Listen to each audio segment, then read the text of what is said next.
Yeah, good morning everyone. Welcome to today's CME on of AFG. Topic is such an important one. We do regularly in practice, yet we feel we know it all, but there's so much more to learn. It's MTP, and I want to call on the first chairperson, our very own president-elect, Dr. Anurag Bhate sir. He's a gynec endoscopic surgeon. Welcome, sir. Welcome, sir. Good morning. Anurag sir, if you could call on the speaker of the first lecture, Dr. Geetha madam, Geetha Balaskar. She'll be speaking on first trimester MTP. Good morning everybody. I'll call our first speaker, Dr. Geetha Balaskar madam. She is professor and unit head Wadia, Navroji Wadia Maternity Hospitals and St. J.S. Medical College. CV is too long. Welcome madam, good morning. Morning.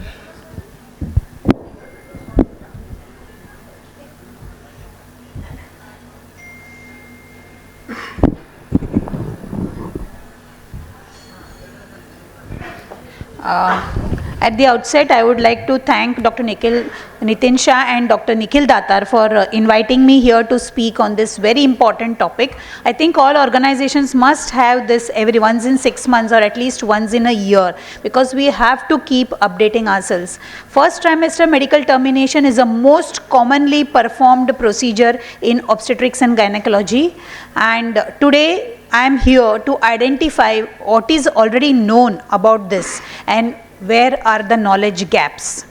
We all know that medical abortion is highly effective. In its 92 to 95% success rate is comparable to that of a surgical abortion.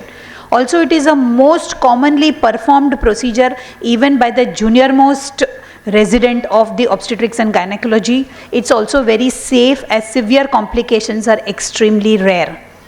US FDA approval of mifepristone was in year 2000. It specified a regime that involved 3 visits to the physician's office.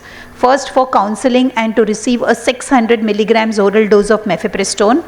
Then 2 days later for a 400 microgram oral dose of misoprostol. And then again on 3rd visit on the day 14 for a further follow-up. This was how we started the medical termination of pregnancy. At that time, the approval was for use for only 49 days after a woman's last menstrual period, that is 7 weeks of gestation. Later on, it was extended by WHO studies to 63 days. But we must know that the efficacy may decrease as the gestation advances. This is very, very important. When we counsel the patient, they should not feel that a 8 weeks pregnancy will give you the same result as a 6 weeks when they go for termination. So if we see the various regimes that are there for medical abortion, the FDA approved one, US FDA approved one is for a mifepristone dosage of 600 milligrams. They have said home administration of misoprostol is allowed. The number of visits are 3 or more if required for any particular patient, and the gestational limit they gave at that time was up to 49 days or the 7 weeks of pregnancy. But there are a lot of evidence-based alternatives that are there, which says that 200 milligrams of mifepristone dosage is enough or adequate. They have allowed home administration of misoprostol. Number of clinic visits, they have said 2 or more, as in Indian scenario we find it very impractical to call a patient for 3 times, and the gestational limit has been increased to 63 days or 9 weeks of pregnancy. So if we see, even in India, like in US, though Indian data is not readily available, we have to agree that abortions substantially now occur earlier in pregnancy than they did in the past. More and more patients are aware that medical abortion is available, hence they report to you very, very early rather than late. Now, if we see the ACOG, what they are saying that if you give only misoprostol, maybe up to 800 microgram vaginally or orally, but the efficacy is only 84 to 85%. But if you add mifepristone, either 600 milligrams or even 200 milligrams in the cases where the gestational age is lower, the efficacy increases from 92% to 95 to 99%. Some regimes are also there where they have used intramuscular methotrexate, And a lot of regimes are now also available using letrozole for the retained products of abortion. The FIGO, on the other hand, they said that in a missed abortion, you can use 800 micrograms of misoprostol vaginally or orally every 3 hours. But for an incomplete abortion also you can use, whereas for a MTP, mifepristone is required to be added 200 or 600 microgram. The efficacy given is 98% of medical abortions. Now this is a most recent BJOJ publication where they say that a majority of medical abortions are successful. Mifepristone only can also cause about 75% of the abortions. Mifepristone themselves alone, within 48 hours they can start bleeding and they can initiate the process of abortion. Combination of mifepristone and misoprostol is much better as it completes the efficacy and the abortion is complete. But also remember, unsuccessful abortions are noted even with mifepristone and misoprostol, mainly because 5-alpha reductase deficiencies can cause can cause patients to react differently to these drugs, and 5-alpha reductase deficiencies are known in Indians. But suppose it becomes unsuccessful, then what do? Either you offer the patient surgical evacuation, like if there is an hemorrhage or you feel there is retained products, or you can even give a second dose of repeat medical to complete the abortion. In case after follow-up of 1 week, if still you find that there is an ongoing pregnancy, then surgical termination is required. If there is retained products, then you may have to do a check curettage. And if the patient somehow doesn't report to you and comes later on, then you have to complete the process of abortion. Once you have given mifepristone and misoprostol, there is no way the patient will continue the pregnancy. So it is as much as your duty to follow up with the patient as much as it is a patient's duty to follow up with you either after 7 days if she has not bled adequately, or if there is any other problem, or after 14 days if she feels she has passed off the products completely. So there are a lot of only misoprostol recommended regimes even for the first trimester, anywhere ranging from 800 to 1200 micrograms of misoprostol that can be given subbuccally, sublingually, orally, vaginally. Lot of studies are done, but only giving misoprostol has got a lot of side effects for the patient. Hence it is better to add mifepristone to these patients to complete the process without much side effects. This was what was recommended by FIGO in 2017, but later on in 2023 they have changed their recommendation to add mifepristone to that to complete the abortion. This particular circle I have magnified for you here. What they say that when it is less than 12 weeks, you can give mifepristone 200 milligrams, wait for 1 to 2 days.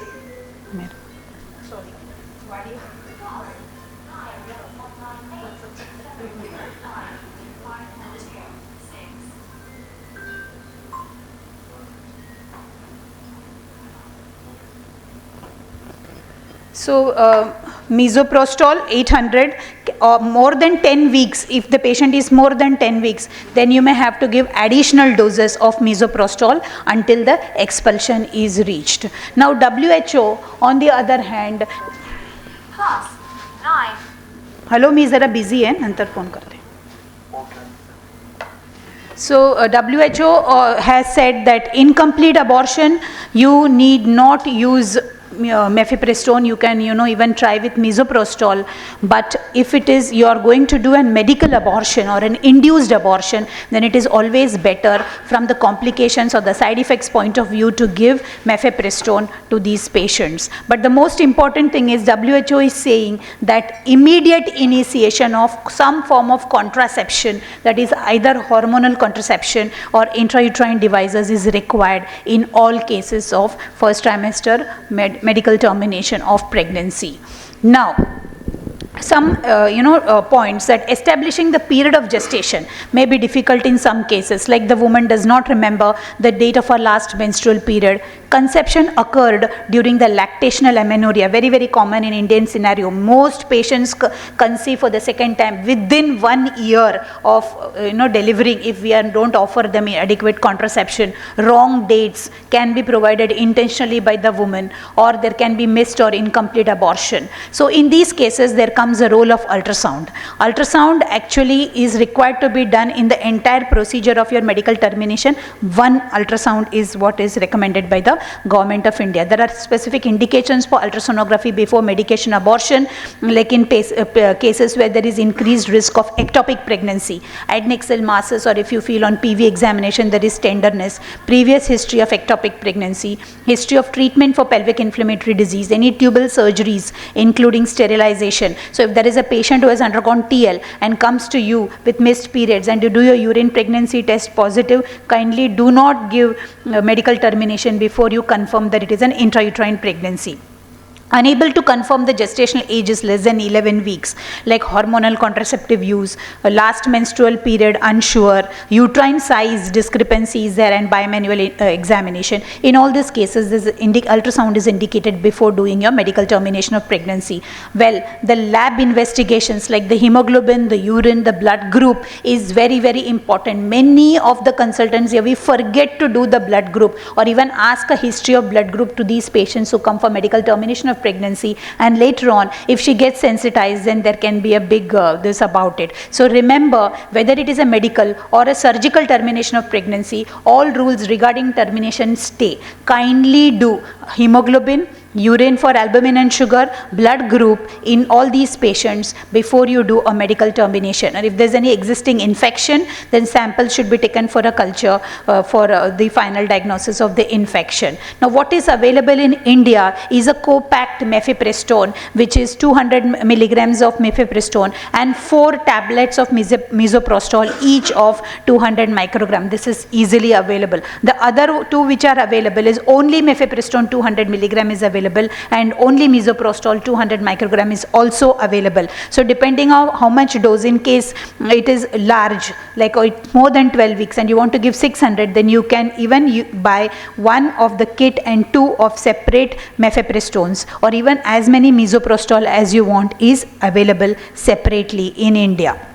Now there are various medical conditions like anemia, heart disease, asthma, blood clotting disorders, diabetes, hypertension, seizure disorder, thyroid disease, renal disease. We are getting more and more of these patients who are coming to us for medical MTPs. So we need to be very, very clear how we are going to handle these patients. If the hemoglobin is less than 7 gram, MTP should be done at a higher center where appropriate facility for blood transfusion is available. In heart disease, we have to refer this patient to an appropriate higher facility where cardiologists are present. In asthma, PG even analog should be used in case of post-abortal atony, excessive bleeding or cervical priming. Women should be stable and should have should not have an acute asthmatic attack prior to the procedure. It is very, very important.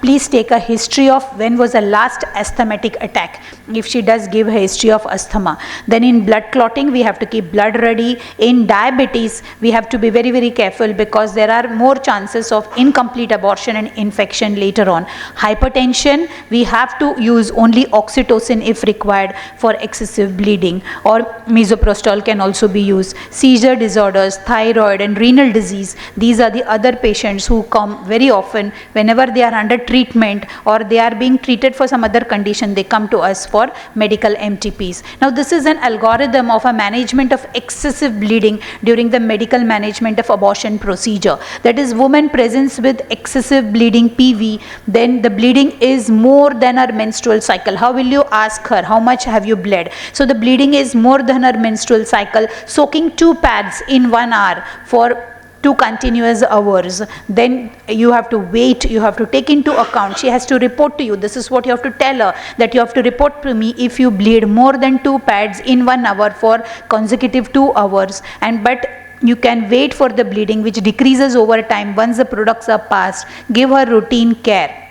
If she continues to bleed, then you have to watch for vital signs, do a PV examination, do a digital examination, see if you can evacuate the contents. And if the woman is stable and bleeding reduces, then you can just leave her alone. But otherwise, then you have to see that whether she needs, if she has products of conception which has got detached from the endometrium, and if she is stable or not stable, and then she may need a surgical evacuation accordingly or a vacuum aspiration. So these are the the medical methods of abortion ready reckoner for the provider.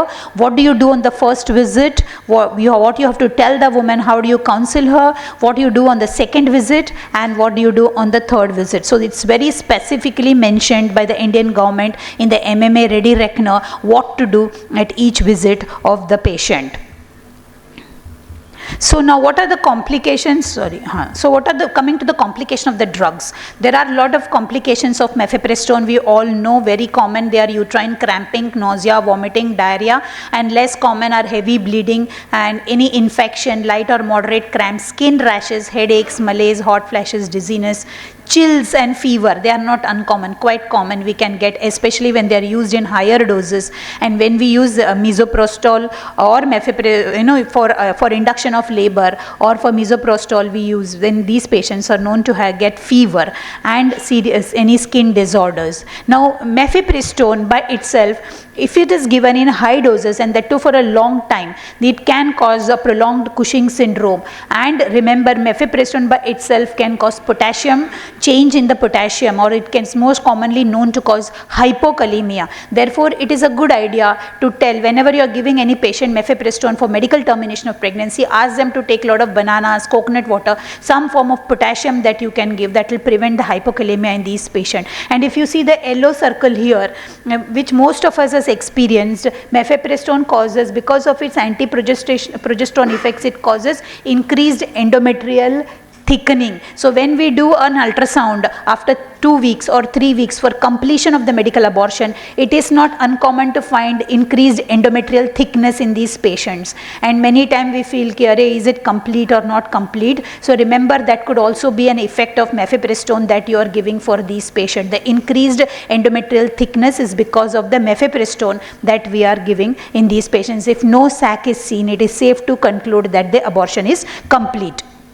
Misoprostol, on the other hand, it depends on the gestational age and the doses. If you see it at lower doses, 200, 400, for medical termination of pregnancy, only single dose, it can be ineffective. You may require on an average from 400 to 1000 milligrams of misoprostol, but then afterwards in a higher gestational age, we cannot give that particular dose of misoprostol. Nausea, vomiting, diarrhea, fever, headache, hypertonicity, these are known complications. Shivering, pyrexia, headache, these are all very common complications with misoprostol, especially when we use larger doses. That is why main reason we stopped using misoprostol in very large doses and added mifepristone, so that the amount of misoprostol required can be reduced. Now there are, coming to the surgical abortions, there are a lot of indications for vacuum aspiration. Like it can be used when the gestational age has crossed 10 and up to 12 weeks of gestation.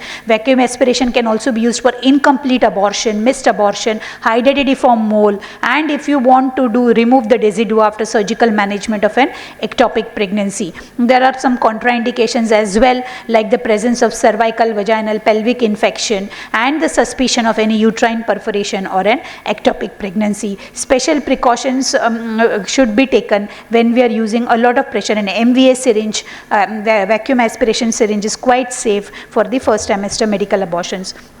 Special precautions like in adolescents, in nulliparous patient, in patients who have cervical stenosis, patients with uterine fibroids, history of cesarean scar or any other uterine surgery like myomectomies, and medical disorders like bleeding, anemia with hemoglobin less than 8 grams, any bleeding disorder, hypertension, heart disease, renal disease and diabetes patients. We have to be very, very careful even when we are using our manual vacuum aspirator to empty the uterus in a termination of pregnancy. Now this is for the resident doctors, if any of them are there. I have put it the size of the uterine size and the size cannula size. This was very commonly taught in our postgraduates, but I don't think that nowadays we require that, because of the we are getting misoprostol. If you use misoprostol before, even larger cannulas can go inside, but our times where cervical dilatation by itself was difficult, we had to resort to the cannula size, which was 1 or 2 sizes less than that of the size of the uterus.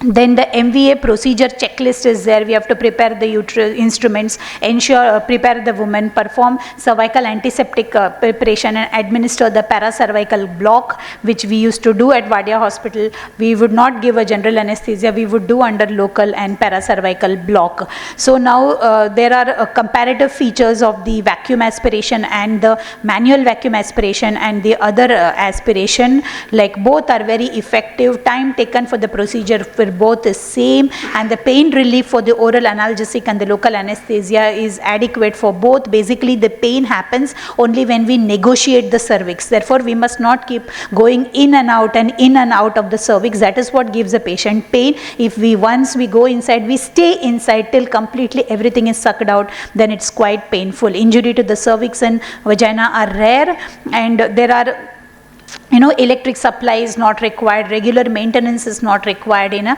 manual vacuum aspiration. So now before discharge, whether it is a medical abortion or a surgical abortion, there are certain things the government wants. Before a discharge, the women will leave the healthcare facility as soon as she feels well and her vitals are normal, sometimes even as early as 30 minutes when local anesthesia is used. But we have to assess and document the woman's vital signs at discharge. Contraceptive counseling with contraceptive provision when requested has to be given. We have to address the other reproductive health issues that they have. Now that she has come to you, whether she has come to you for medical abortion or surgical abortion, whatever the other health like anemia, reproductive tract infections, HIV, domestic violence, cancer screening, we should use this opportunity to screen all these and provide medications and instructions as listed below. Pain management, NSAIDs, antibiotic therapy as appropriate, injection anti-D to Rh negative women, and then we have to give her hematinics and to resume normal diet on the same day and restrict activity for the next 2-3 days, and to avoid vaginal douching and to avoid intercourse because this patient is at home. You're sending the patient home, and the possibility of getting pregnant immediately if no contraceptive is used. That I think we have to talk for each and every, whether medical abortion or vacuum aspiration, we have to tell the patient that if you do not use adequate contraception, very next cycle you can get pregnant. Advise the woman on contraceptive methods including barrier as well as emergency contraception, and a follow-up after 14 days or 3 weeks as you think is fit for this particular patient. Now, when they did a study, what is the important reason for preferring medical abortion for the patients? The study was answered by 209 patients. They said that medical abortion is easy, she had less pain, she was afraid of surgical procedure, and it's not surgical, less harmful, and she wanted to try contraception or some other method in addition. But there are some particular class of women who want surgical abortion, and the most important disadvantage they feel of medical is takes a long time. So surgical takes a shorter time, safe, easy, and she has had surgical abortions before. Especially these patients who have had surgical abortions before, they prefer that, and they feel that I am worried about fear, pain, and then or discomfort, and these are the other things why there is a particular class of patient, especially between 10 and 12 weeks, who prefer a surgical abortion. Now there are some women who opted for clinic use of misoprostol, whereas some said that we want to take it at home, some felt it was more comfortable, they want to be with children, transportation was a problem, and waiting in the clinic is difficult. So it is up to you whether you want to call the patient after 48 hours and give these patients misoprostol in your presence, or you can even advise her taking at home.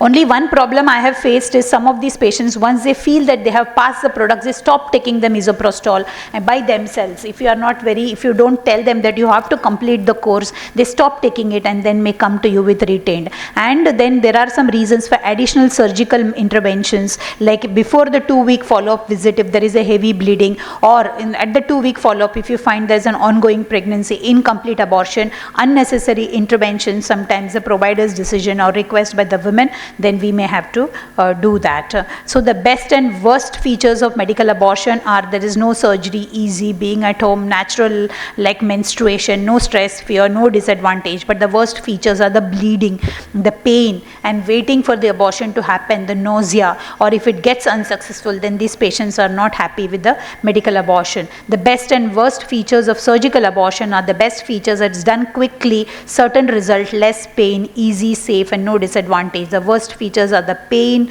and the anxiety, discomfort at the examination table. It's a surgical procedure, bleeding, fear of pain. These are the other things which have been identified. So to conclude, there is really an unmet need for induced abortion services which are provided by the public health services. Probably that's why we are here to discuss this, how we can, and private partnership with the public health services to sort of cater to this unmet need for induced abortion. Medical abortion should always be offered to any woman who is requesting it. Please don't deny medical abortion to anybody. It's quite safe, very effective. Counseling should be done that 5% will require surgical evacuation, especially if there has been previous surgery on the uterus or chronic infections, and contraception should be included in the counseling of all these patients. Thank you for a very patient hearing. Thank you. We have time to ask one or two questions. Lactation and medical. Yes, they are quite safe. Can be given. Yeah, because the previous Government of India guidelines said contraindicated. But now they are. Now it is omitted. Yeah, it is omitted. From 2023 onwards, it is omitted. So we can give, because now they want lactation to happen till almost a year or 1 year, 2 months. So they are allowing medical abortion in these cases. You mentioned in one of your chart that MVA and electrical suction, the biggest advantage of MVA was even if perforation occurs, no injury to the intestine will occur, while with suction machine you will get injury to the... I agree with you, sir. Because that was not put up on the... Yeah, but of late I have had perforation with plastic also, especially in lactating mothers. I have had a perforation with a plastic cannula. No, I am not talking about I understood what you are trying Sir, to say, but then... Just to add to it, many of the gynecologists are using the cannula of the MVA and attaching it to a suction. No, but that is wrong. They are doing. That is they are wrong. not doing MVA. That is wrong. This is why it is happening. No, but MVA is quite safe and does not cause, the pressure is 100% just safe. adequate to suck it. Matter of fact, in the I will speak about this when I will be having my panel discussion. But sorry for getting repeated. But the previous Government of India guideline had even given a very interesting mechanism that, as in what sir is saying, that if the perforation occurs with the plastic cannula, in an MVA cannula what happens is that the pressure suddenly drops down, so nothing gets sucked out. Now all that story which they had written in the previous guideline is missing in the new guideline, but that is what is a logical thing. I mean, even if they haven't written it, it's a fact. But somehow I find, sir, lot of people have apprehensions about the MVA syringe. We can take a poll here and find out how many. It's very convenient and quite safe to use. Best. Totally convinced with MVA and always. Only problem is charging the syringe, because sometimes the lubrication is not there, so the charging becomes you have to apply that lubricant is there, jelly is there inside. We have to put the drop on that ring and then it becomes very smooth. And being plastic, it can get damaged and also. after 6 months to 8 months. We have to replace. The cost is hardly 1,500 rupees. Yeah, but you have to keep replacing that. That is true. Because otherwise your suction won't be adequate. Also one more thing, role of this combination in second trimester. Well, I didn't touch upon it because I thought sir is going to use. But since ethacrylate lactate is not available, we are resorting to mifepristone and misoprostol only for even second trimester now. You said that suppose after 14 days we find that there is a live pregnancy, we can repeat the dose. Have to, because giving mifepristone and misoprostol causes lot of problems, especially in the first trimester, 6 to 7 weeks. The Moebius syndrome and lot of other syndromes are reported. So once a patient opts for MTP, you have to complete the MTP. You cannot allow her to continue pregnancy. What I'm asking you is that do we have a choice of giving a medical abortion again? Yes, you can repeat. It may work, it may not work. Second, if there are retained products that shows, then do we have any role of giving misoprost or directly advise them DNC? So it depends on the amount of retained products and the way she is bleeding. If she is not bleeding enough and there's a small amount of retained products, you can give misoprostol to open the mouth of the cervix. And even nowadays, letrozole has been described to be giving 2.5 milligram twice a day for 10 days. Letrozole, because of its anti-estrogenic effect, it sort of loosens the products. And the misoprost, what would be the dose if there are retained products that we give vaginally? Vaginally, orally, I give sublingually 200 milligram 12 hourly for 3 days. Okay. And yeah, I think that's it. Another thing, Dr. Geetha, I In wanted retained to... products, you may have to add antibiotics. Yes. Another thing is that, can you highlight on oral mesoprost or vaginal mesoprost? Because a lot of patients are demanding that why vaginal, can I take orally? But I prefer sublingual actually, because I feel the absorption is faster, much better. But it is individual experience. Evidence says all are equally efficacious. You can give vaginally also, but only if the vagina is not well lubricated, it can sort of cake and cause a delayed absorption. That's why I prefer to give sublingual, but even oral works. Okay. All of them work equally. All right, thank you. Yeah, thank you, ma'am. Thank you. Thank you, Geetha madam. We would request Dr. Rajendra Sarogi sir to felicitate Geetha madam for her lecture on MTP first trimester. Camera. ये background थोड़ा option.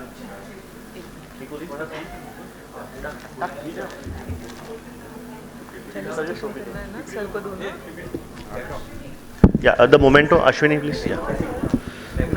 Sir, Sarogi sir, if you could kindly give over to madam. I request our chairperson, Dr. Anurag Bhate, also join. Sir is joined. Thank you for joining, sir. Yeah. This thing, apna, you can call on chairperson Saurabh Surekha to. Sir का felicitation नहीं करना है? हाँ, we would request Dr. Nikhil Datar sir to felicitate our chairperson, Dr. Anurag Bhate sir. AGM. Photo background. Yeah. You can call on. Yes, chairperson for the second lecture of sir. Yeah. Thank you so much. Let's move ahead with the second session. I like to request our chairperson, Dr. Saurabh Surekha. He is well-known gynecologist, to join us. And please introduce the second speaker. I would request Dr. Navneet to join Dr. Saurabh Surekha as a co-chairperson for this lecture, please.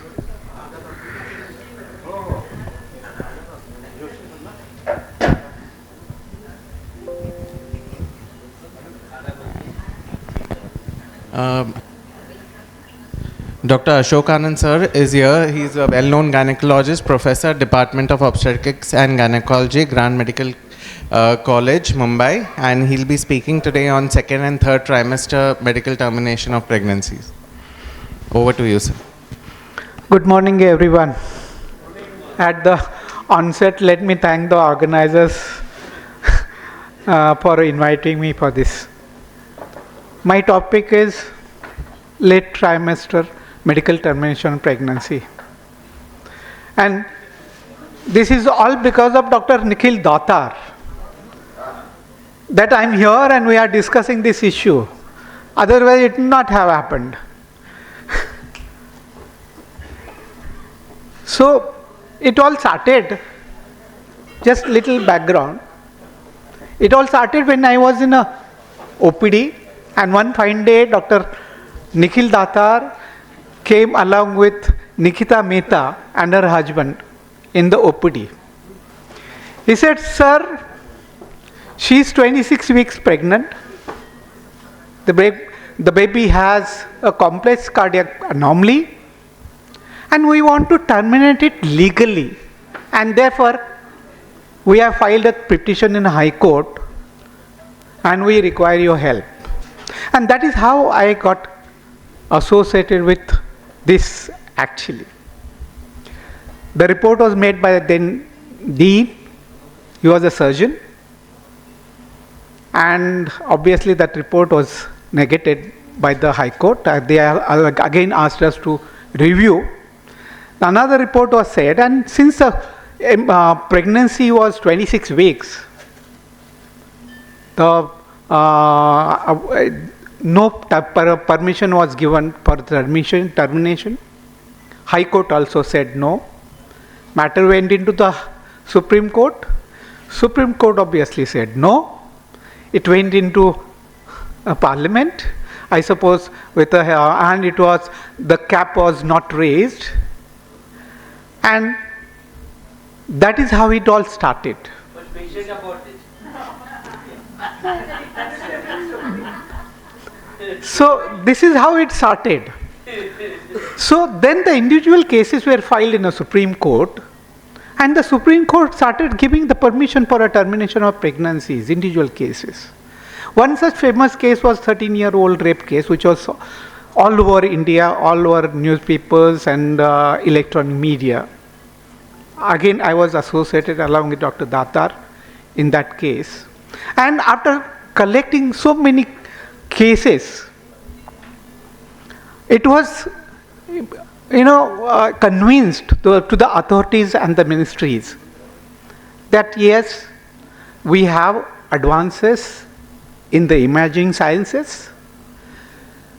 The complex cardiac anomalies can be detected, but some of them are detected very late in a second trimester, and therefore the gestational age requires to be increased for a termination.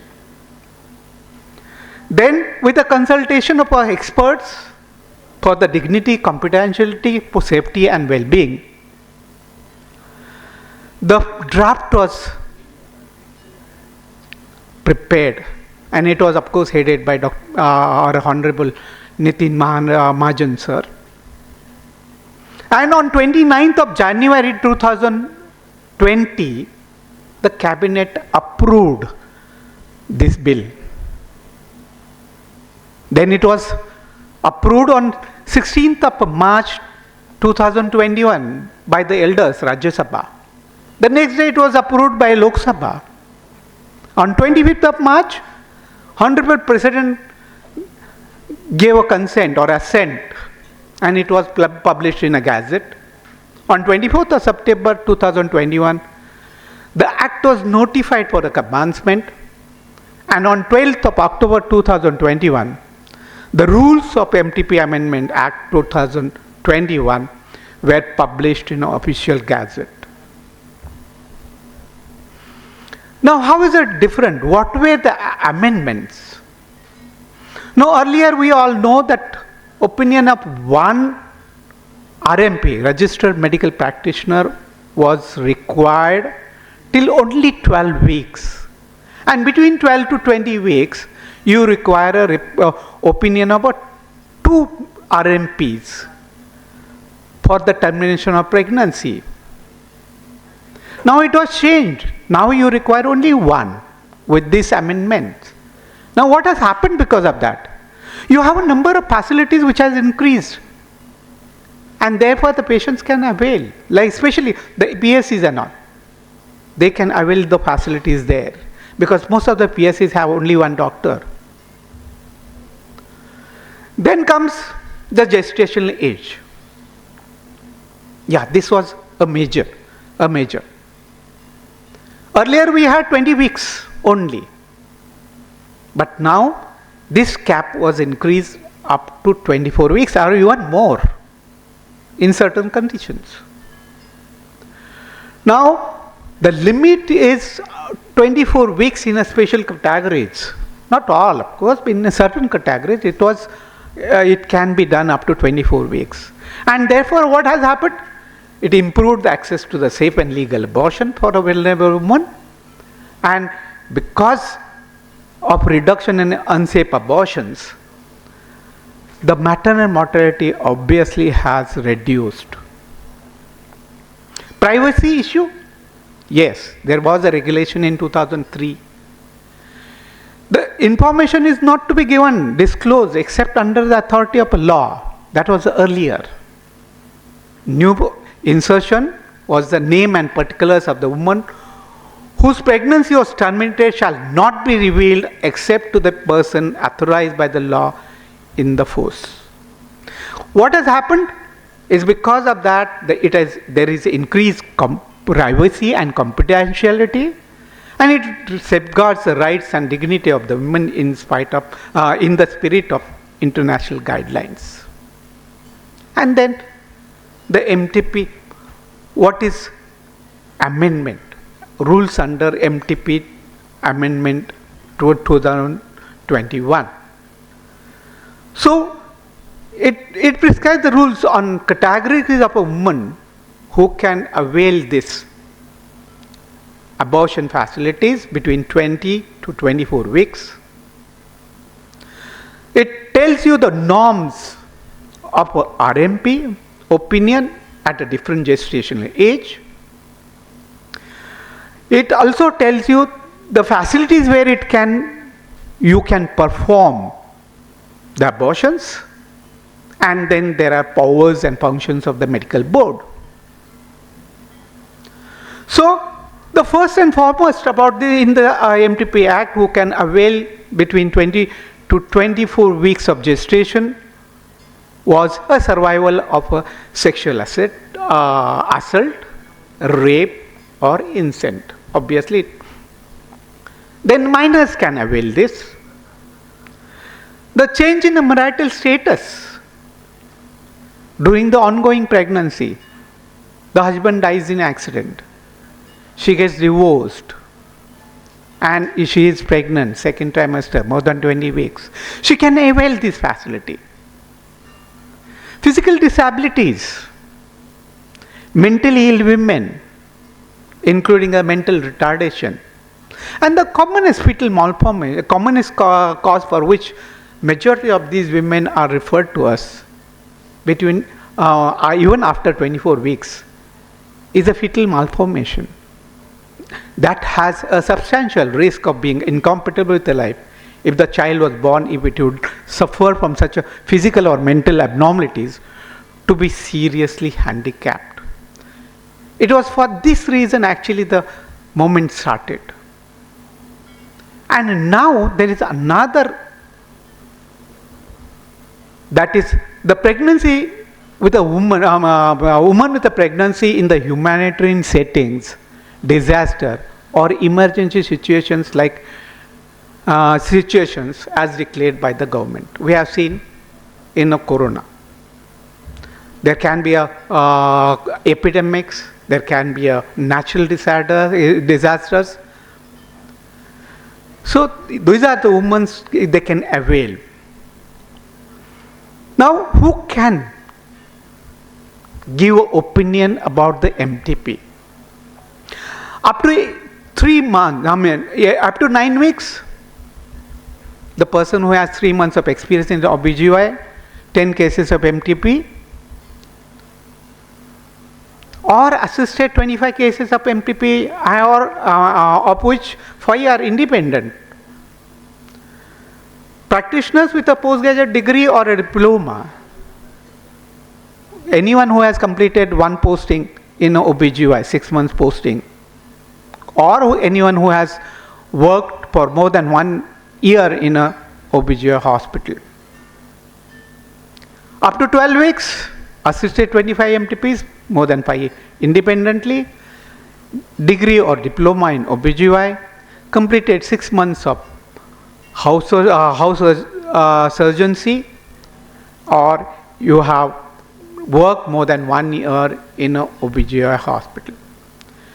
Between 12 to 20 weeks, again a PG degree and diploma, 1 post, that is 6 months post in house post in OBGYN, or more than 1 year experience in OBGYN practice. Beyond 24 weeks, you require a RMP or a registered medical practitioners with a PG degree or diploma, more than 1 year experience in OBGYN practice, and of course the medical board, opinion of a medical board is required. The procedure has to be carried out with the safety precautions, appropriate counseling in appropriate place. Now, what are the functions or powers of the medical board? They are supposed to see the safety of a woman, see the risk of a fetal malformation, whether it is incompatible with the life it can cause a severe physical handicap. And based on that, they can allow or deny the termination of pregnancy.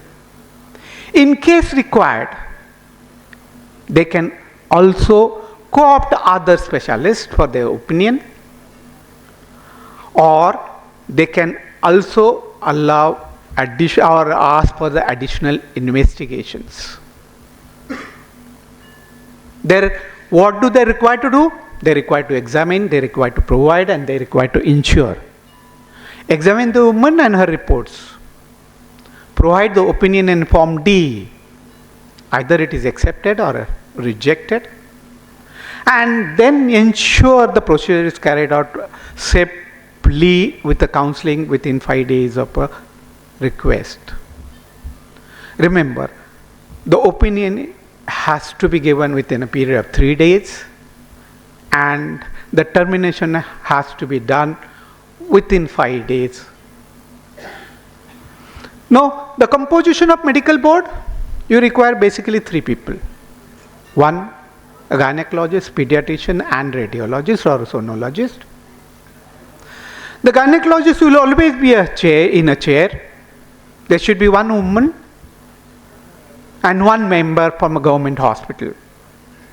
If required, you can always ask for another specialist.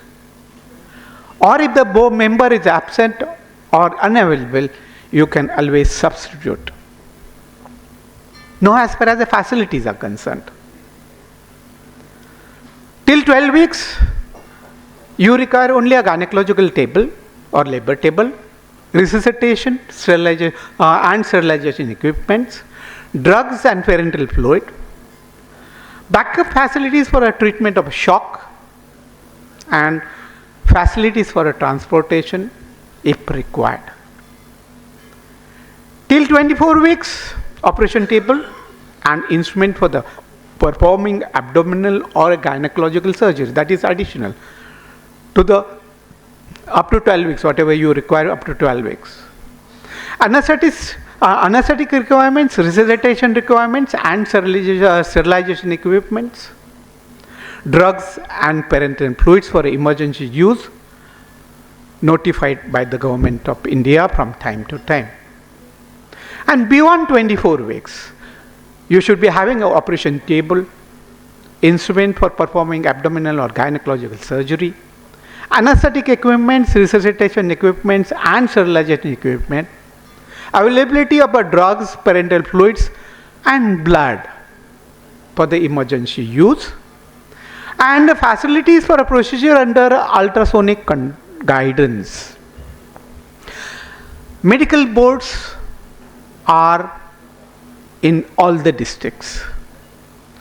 So if somebody from a Thana wants to get the medical board at JJ hospital, they cannot do it. So they have to restrict only to that district alone. Now there were some state level issues earlier because of a COVID. The performance was not very good because the women were not coming forward for this facility. So now the performance is increasing. But what is the best practice and way forward? The corporate level committees also established when the municipal health administration exists. Quarterly inspection of MTP centers for a district level committees.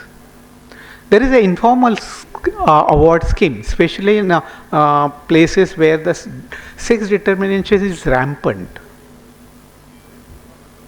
So you have a decoy patient, and those who inform it, they get an award of rupees 1 lakh.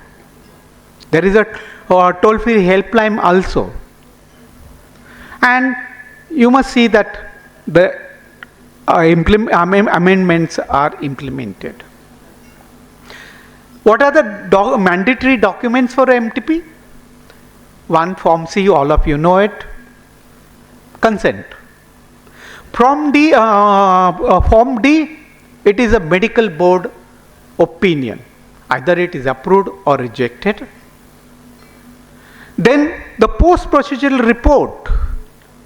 It has to be completed within 3 hours of MTP, regardless of a technique, ensuring the immediate record keeping. And the admission register, that is Form 3, a secret document for a case records maintained by the owner, head of the hospital for a period of 5 years, ensuring strict confidentiality. If a woman wants the documents for various reasons, they want MTP leave, they want reimbursements, for that she can avail it, but she has to apply in written. POSCO cases, of course, you cannot, and minors you cannot. So, but in a mentally retarded or minors, you can avail these facilities if the guardians ask for the in written. So, along with the MTP, ensure that they have been given iron and folic acid, anti-D immunoglobulins whenever required, and of course, tetanus, diphtheria vaccine. Medical regimes, Dr. Geetha has already discussed all this. Just briefly, more than 12 weeks, you have a mifepristone, followed by misoprostol, 200 and 400. After 24 hours, you can give at any time. Usually, later you give, the better are the results. You can also use latrozole instead of mifepristone. And latrozole is little cheaper. But the latrozole has to be given 10 milligrams per day for 3 days. And then you have a misoprostol dose which is 800 milligrams sublingually on a day 4. So between 12 to 24 weeks you can give a mifepristone 200 milligram and then misoprostol 400 milligram on day 2 or day 3. You can repeat it every 3 hourly, 4 hourly. And then between 25th week to 28th week, the misoprostol dose is reduced. So from 400 you use 200, and if beyond 28 weeks, again misoprostol dose is not 200, it is 100 only. So mifepristone 200 on day 1 and then misoprostol 100 milligrams. So, but the problem with the management of advanced gestational age. Now you see, when the gestational age is more than 24 weeks, 26 weeks, the baby born is alive. And when the baby born is alive, it is mandatory that you have to provide a necessary NICU care. There was a High Court judgment. And that High Court judgment says, yes, it is a duty of a government of Maharashtra. It is a duty of a government of Maharashtra to ensure the full medical treatment for the living baby or neonate. It was. And there was a big problem actually. And that is why I know in few of the cases, in the first case we have advised when the matter came to the High Court from the Supreme Court, Dr. Nikhil Datar said, ki, sir, we can go ahead and we can ask for the permission for the feticide. And surprisingly, of course, High Court allowed us to do it. I don't know what has happened after that. But the High Court did allow the feticide. And then many times it so happens that when we go and go for the chamber consultation, we are asked to come in the High Court for a chamber consultation. The judges are very reluctant to continue the pregnancy. They are very reluctant to continue the pregnancy. And they don't want any psychological trauma either to the mother. So they prefer to have a dead baby delivery so as to reduce the mental trauma. So in that case, they are very pro for a intrauterine feticide. And even the government of India, Ministry of Health and Family Welfare, they recommend a feticide. Of course, prior informed consent, considering the socio-cultural, ethical and legal perspectives is mandatory. It has to be done in the center which is recognized by the which is recognized and by the specialist in a fetal medicine.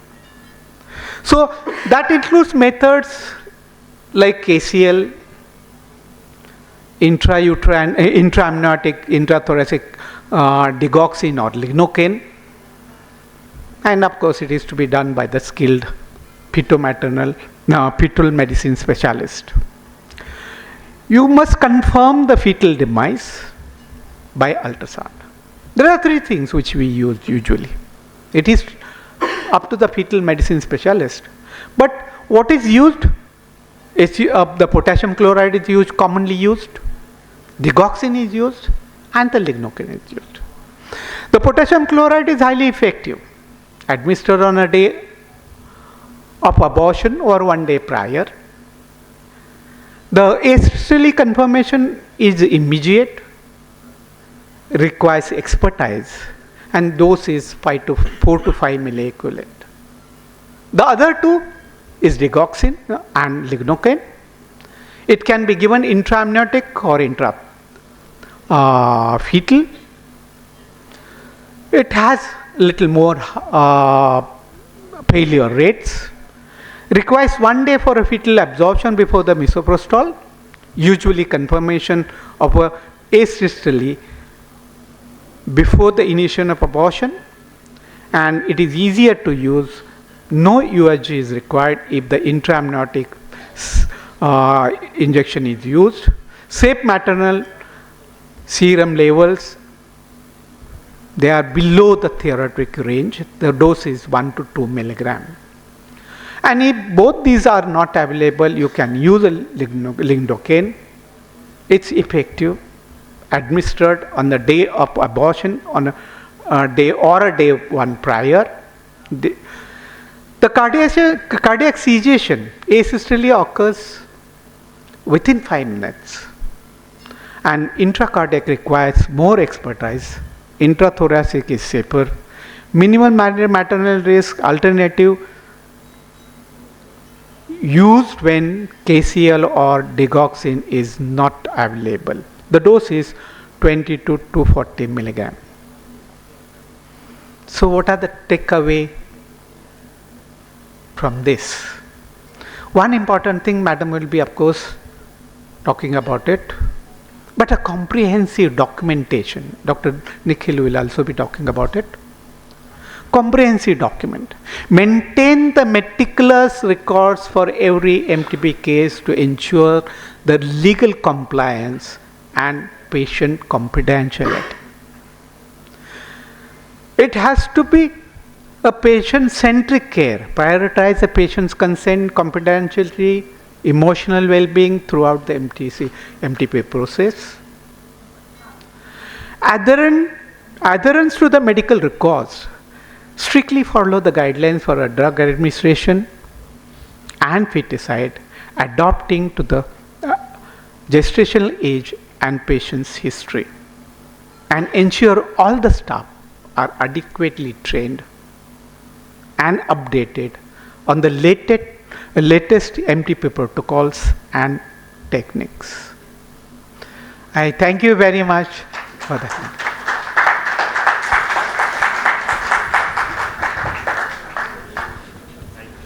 Excellent session, sir. It was like a masterclass. We are sitting here with, detailed presentation on the methods, how to do it, and when. Everything covered. Very nice, sir. Thank you so much. Thank you, sir. What is intrafunic injection of KCL? What is intrafunic?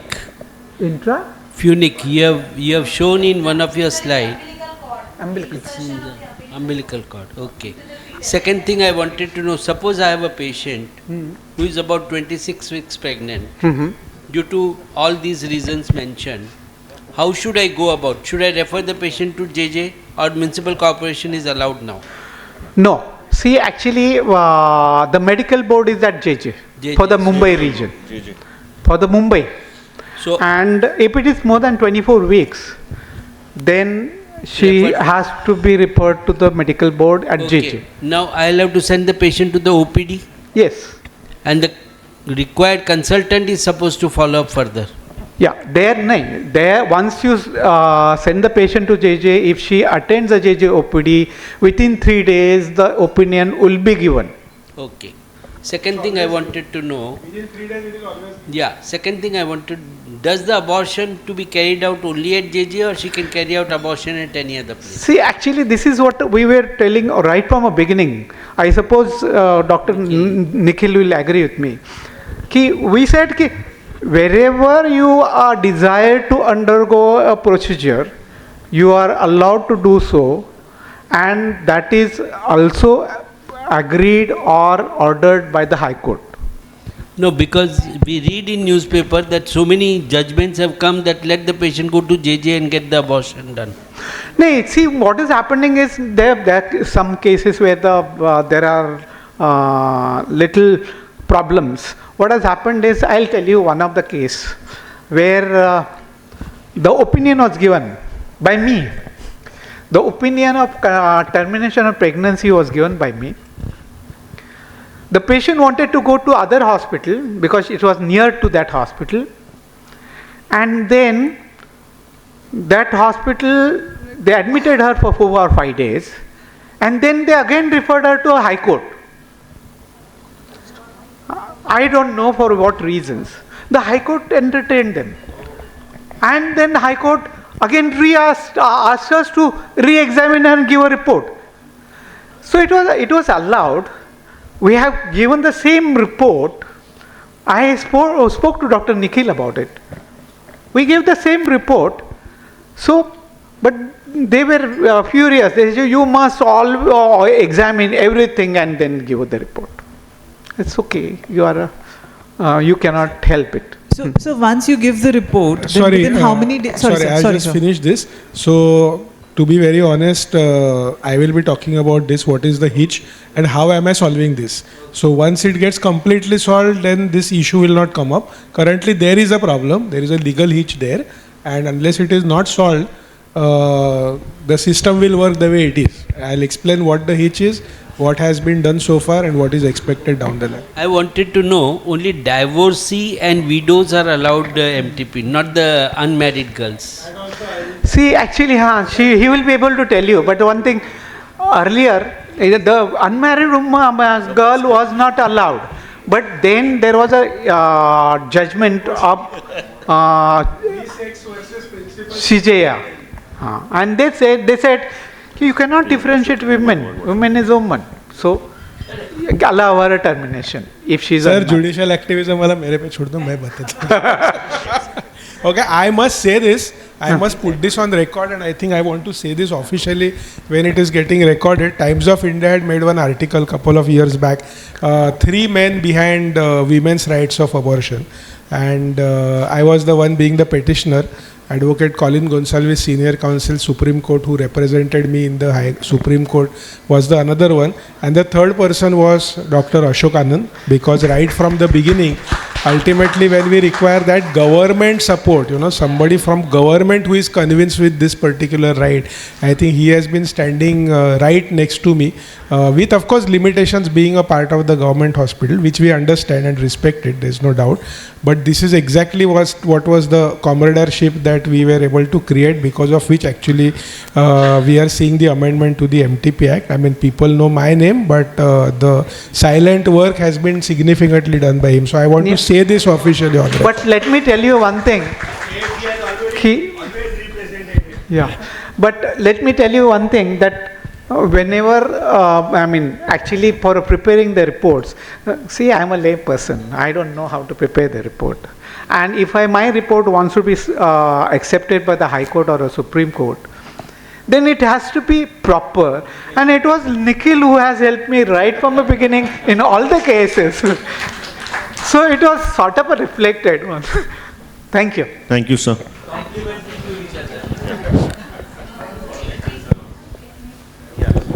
Yeah, we would like to.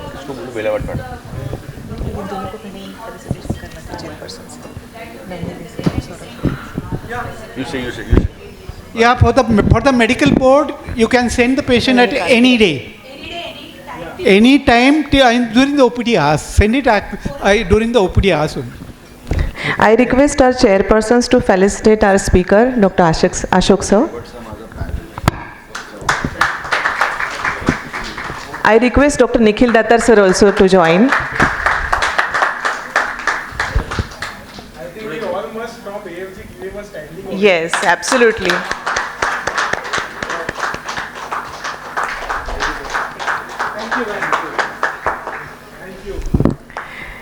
I request Dr. Nitin Shah sir to felicitate our chairpersons.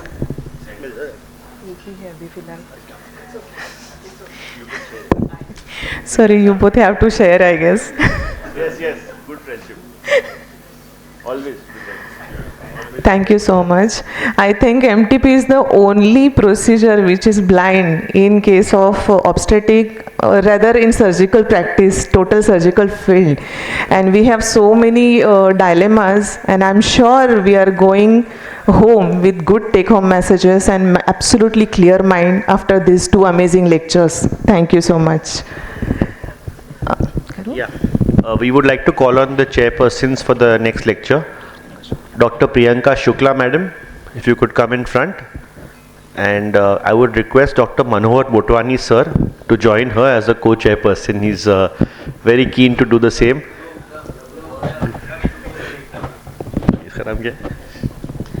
Dr. Priyanka Shukla, she is MD MRCOG practicing in Borivali area. Welcome.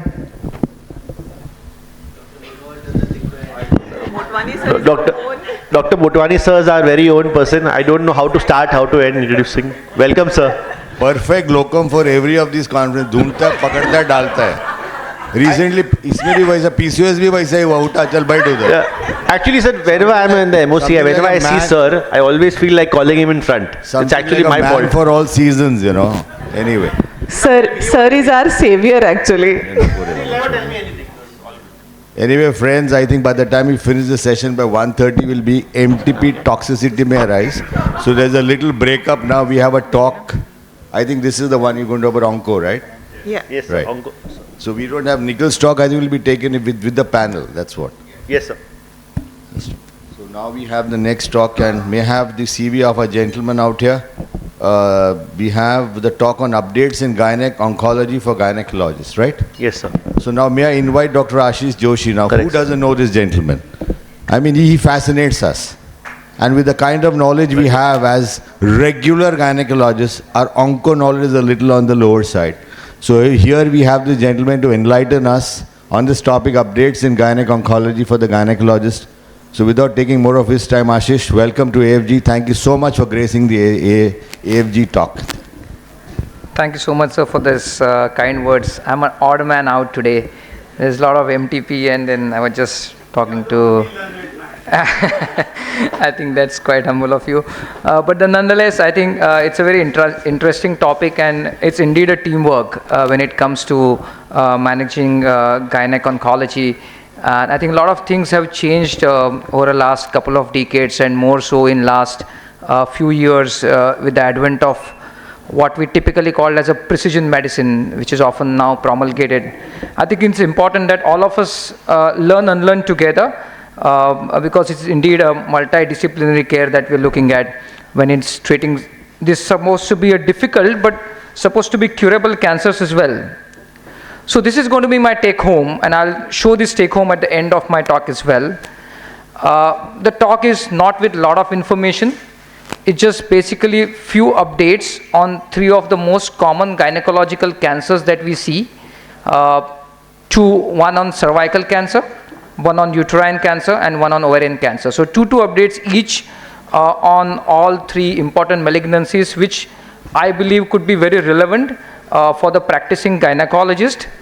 A lot of this hover around what happens in the medical oncology space, but nonetheless, a lot of patients would actually come to us and then go back to you for edification of what we've told to them.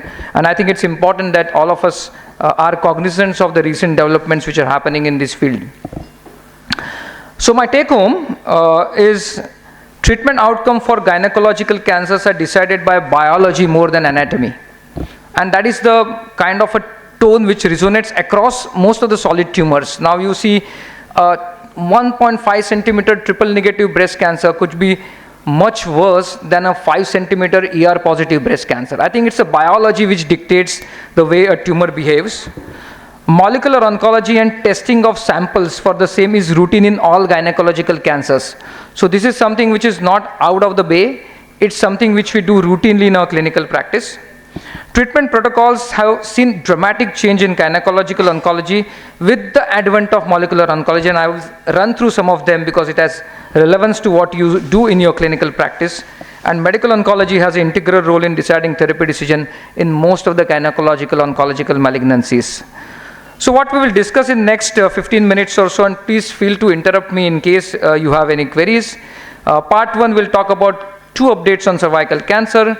Part 2 about 2 updates on uterine cancers, and we will sum up with 2 updates on ovarian cancer. So the first update, of course, is about the use of neoadjuvant chemotherapy in cervical cancer. Probably we know that stage 1B onwards, when there is a parametrial invasion and onwards, it's not a surgical case in most of the situation, and unfortunately, without a lot of preventive strategies being used, we see a lot of these patients who are stage 1B and beyond. And the standard of care for these patients was concurrent chemoradiation. That means chemotherapy and radiotherapy given together. But what we saw that a lot of patients who received concurrent chemoradiation had a lot of distant failures. They had lung metastasis, they had liver metastasis, and came then the concept that can we give, as is happening most of the solid tumors, some rounds of chemotherapy before actually inducing them for a concurrent chemoradiation. And this was the big Interlace trial which was published in 2024, which again reaffirmed this concept that maybe a few rounds of neoadjuvant chemotherapy would dramatically improve the outcome in this supposed to be difficult to treat patients.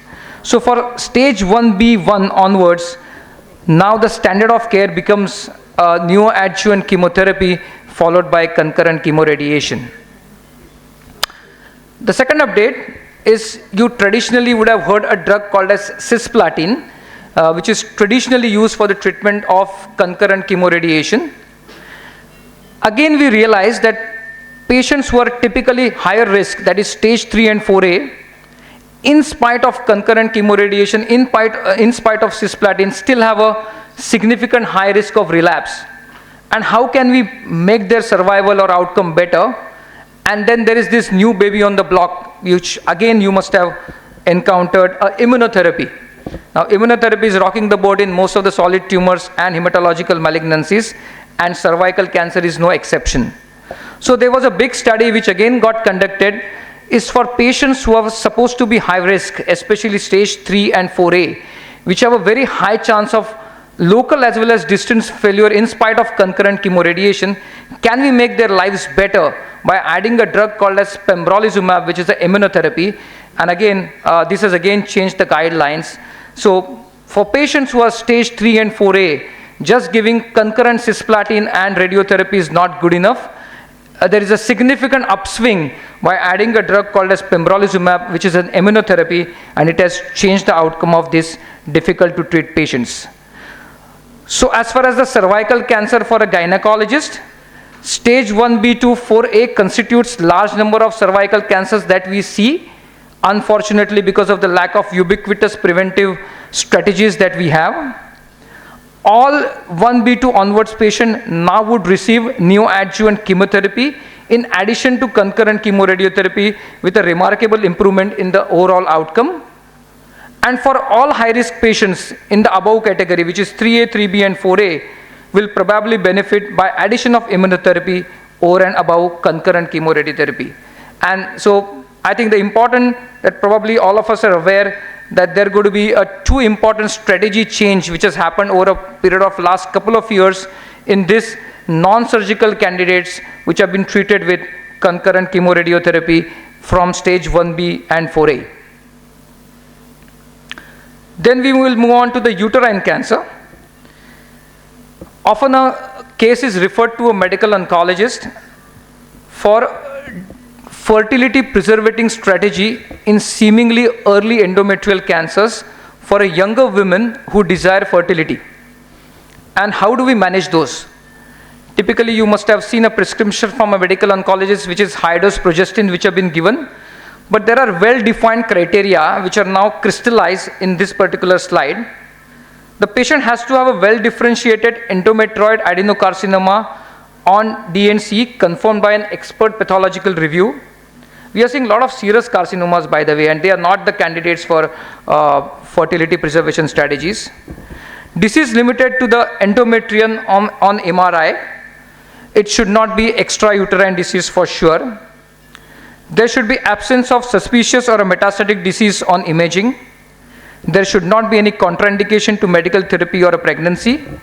And patient should undergo fertility counseling that fertility sparing treatment is not a standard of care. It is done in the context that patient is young and desires fertility in future. That's why we are doing it. I think these all criterion are very, very important because this is indeed a good play between an oncologist and a gynecologist because patients will obviously have to and fro consultation with both the experts. So the typical strategy, I think all of you know, is high-dose medroxyprogesterone, which is typically given orally, and endometrial evaluation every 3 to 6 months should be done. And at the end of 6 months, if the patient has got a complete response, then they are encouraged to conceive and continue with the fertility. And if at the end of 6 months there is a persistent disease present, then probably patient safety takes a precedence over the fertility and they would end up being treated as a case of early endometrial cancer. So these guidelines were very lucid before last couple of years because there was no consensus as to how would we treat these patients. But now I think these guidelines are very compact, punchy and impactful, and it gives a clear understanding as to how do we treat this seemingly not a standard of care patient, but often seen in our clinical practice, young endometrial cancer desiring fertility. This is a little bit of a busy slide. The second important change which has happened is the staging of endometrial cancer. Typically we know that stage 1, stage 2, stage 3, stage 4, and the treatment decisions previously used to be based on this staging. Typically for a stage 1 disease, either they used to be observed or they were at best given vaginal brachytherapy. But again we've realized that some of these stage 1 patients, when given only observation or a vaginal brachytherapy as a treatment option, have a distant recurrences. And vice versa, some of these advanced diseases would actually not relapse. So what is the biological reason behind this? And now we have got tools to understand this biological reason. So typically a gynecologist refers a patient of an endometrial cancer which is surgically resected to a medical oncologist. Then we would supplant this with a molecular testing done on a tissue blocks, which will tell us the personality of a cancer.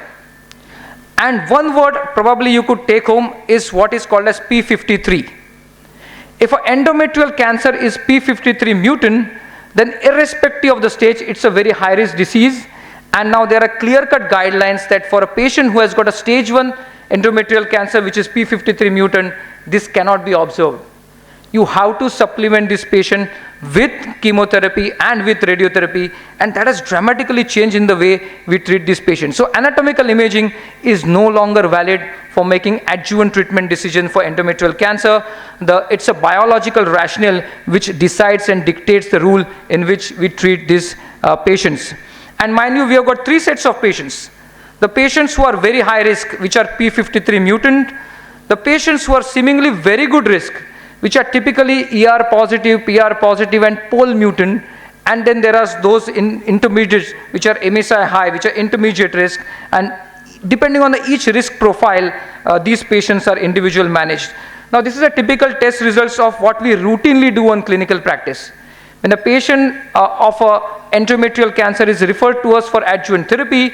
Then we send those tissue blocks for NGS, which is a molecular testing, and you would see this kind of reports. Now, this particular lady was a CA endometrium referred to me again recently and has found to have MSI high histology. Again, you would see the recommendation that the approved therapy is immunotherapy. You probably won't require a lot of chemotherapy for this patient. So this is, it's very akin to a culture sensitivity report where we try to find out what organism it's growing in and what treatment do we deliver. So probably that's a metaphor. Of course, conceptually it's very different, but this is what we are routinely doing in all solid tumors. Probably gone are those days where we treat the patients only on adenocarcinoma and squamous cell carcinoma. We need to have a molecular oncology report in almost every solid tumors that we see today. So the take home is for endometrial cancer for a gynecologist is that only histology is insufficient in making therapy decisions and molecular classification supersedes anatomical classification. Stage 1B, P53 mutant endometrial cancers, which seemingly would have been observed, is still very high risk and will receive adjuvant chemotherapy and RT irrespective of the stage. Pol mutant cancers have the best prognosis, and MSI high patients will receive adjuvant immunotherapy in addition to chemotherapy for stage 3 and stage 4A disease. So look at the dramatic drift in the protocol. A patient would have been stage 1, I would accept adenocarcinoma histology and I would observe this patient. That's not the way it works. You're supposed to be understanding what's the molecular oncology, and mind you, these test results are not very expensive. They are very much in the ambits of a common patient can afford, and we routinely do that in our clinical practice. The third update, of course, is on ovarian cancer. And I'll spend last 5-7 minutes on ovarian cancer because, again, a disease which is proximal to all gynecologists and very proximal to all medical oncologists.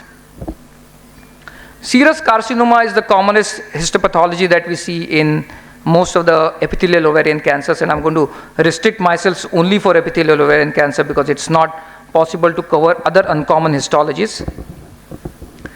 We often talk about BRCA, BRCA1 gene, and we know that there are patients, almost 15 to 20% of them, who do not have any family history of personal or a family history of ovarian or breast cancer, but they still could harbor a germline BRCA mutation.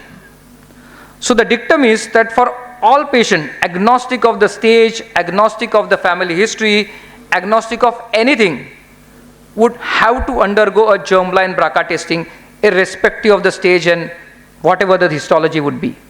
So any breast cancer patient who walks into my clinic, any ovarian cancer patient who walks into a medical oncologist clinic would undergo a germline BRCA testing, irrespective of the family history. Of course, there are those patients who have a conspicuous family history. We used to do that before, but now this is for all comers. And I'll tell you how it impacts our treatment strategy. We have moved beyond BRCA. There are 54 other non-BRCA related genes which are responsible for developing ovarian cancer. This is called as HRD, called as, probably it's a holy grail of ovarian cancer, and the whole pathophysiology of developing epithelial ovarian cancer is the mismatch or difficult DNA repair. These patients, some of them, or rather most of them, somehow are inherently insufficient for a DNA repair to have been checked, and that's why they develop this phenotypic feature of epithelial ovarian cancer, and this is what is called as HRD, and these are all the non-BRCA HRD genes which are studied.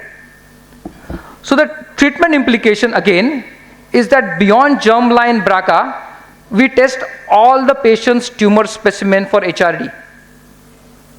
And I will show you how it impacts the treatment. Because the behavior of patients who are HRD mutant ovarian cancer is exactly similar as to the behavior of a patient which is BRCA mutated ovarian cancer. A, they have a better prognosis, and B, we have a different therapeutic strategies. Previously, as you know, most of these patients would receive adjuvant chemotherapy, but now we have got drugs like PARP inhibitors. You must have heard of a drug called as olaparib, which some of your patients might be also receiving.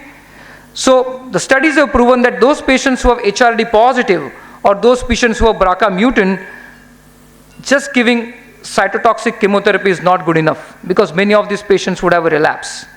So most of these patients then eventually now receive 2 years of oral PARP inhibitors, which is a drug called as olaparib, and which has significantly impacted the way the outcome is. And this is where the guidelines are. And this is how the typical test results look like. Again, a tumor tissue, patient walks into the clinic, referred by a gynecologist, primary cytoreduction done, or patients referred for a neoadjuvant chemotherapy. Obviously, there is a tissue block available with us.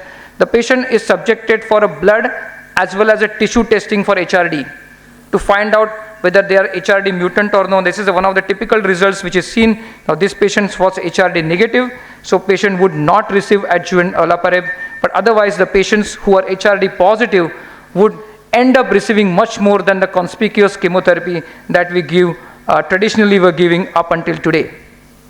So these are the updates. 2 is the therapeutic implication of understanding of the molecular biology, that those patients who have serous carcinoma are operated and end up having HRD test positive, either germline or somatic, then they end up receiving what is called as olaparib plus bevacizumab or a niraparib plus bevacizumab. I think these are all technical jargons, but the conceptual understanding is that do beyond conventional treatment for overcoming the disease biology, and can we make them better, is the concept which originates in the modern oncology that we speak.